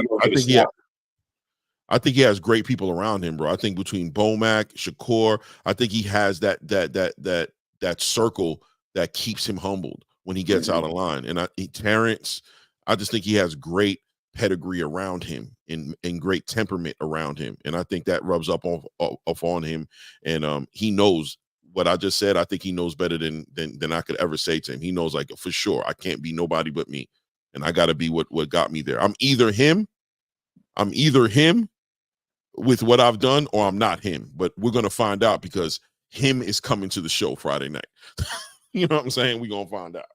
Yeah, he going all right, fellas, I'm a bow out, but thank you again for having me, man. And I love to join you guys again sometime. So have a great night. Absolutely, Stormy. Yeah, I'm gonna hit you up because I'll hit you up. We'll talk. Okay. All right. Take care, guys. Peace. All right, Stormy. Peace. Salute to Enrique back in the super chat. He said, "Thank you, brothers." No, thank you, great brother, for the support and the love, man. Thank you.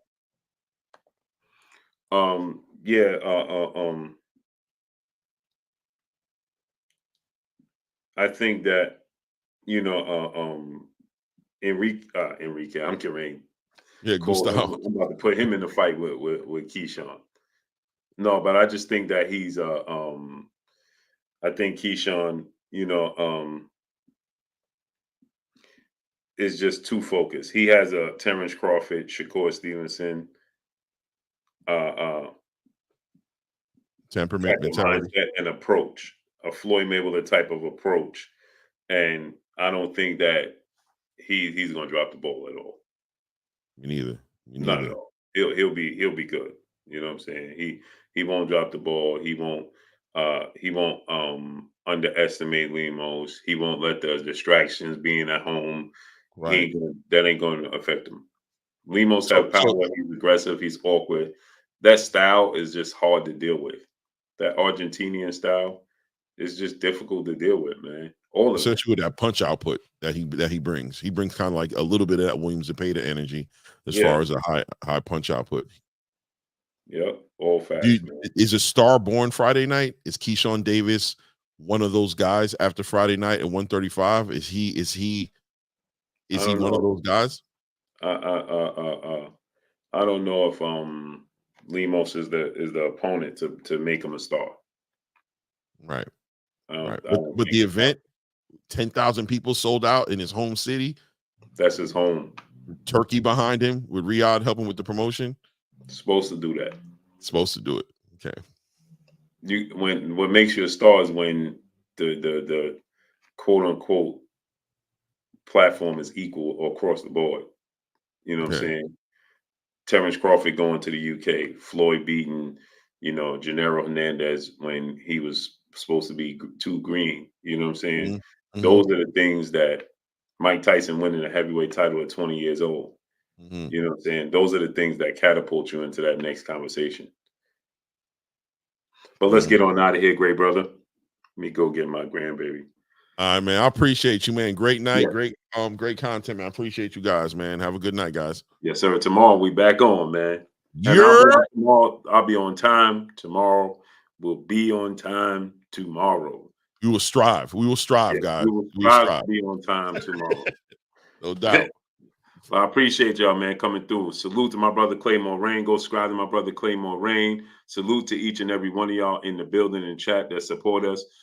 We will be doing big things moving forward. We'll have guests on. Blade Brown say, "Yeah, right, Blue." We try, man. We're gonna try. You're gonna strive. I keep telling you, Blade. You heard him say strive. Damn it. We're gonna strive, man. But I appreciate y'all coming through, stunning up, holding your boy Blue down, showing us love. Y'all already know what it is. It's your boy Blue, Blue Blood Sports TV. Hate, like, comment, and subscribe. You haven't subscribed, hit the subscribe button, hit the like button, hit the bell icon to get all the new notifications. Follow me on Instagram at Blue Blood Sports TV, all one word. So all I got for y'all. It's your boy Blue signing off. Gotta go get the grandbaby. It's your boy Blue. Appreciate y'all. Go support my brother Claymore Rain. Subscribe to his channel and go watch Stormy B-Man channel right now. Salute to each and every one of y'all. It's your boy Blue. We gone.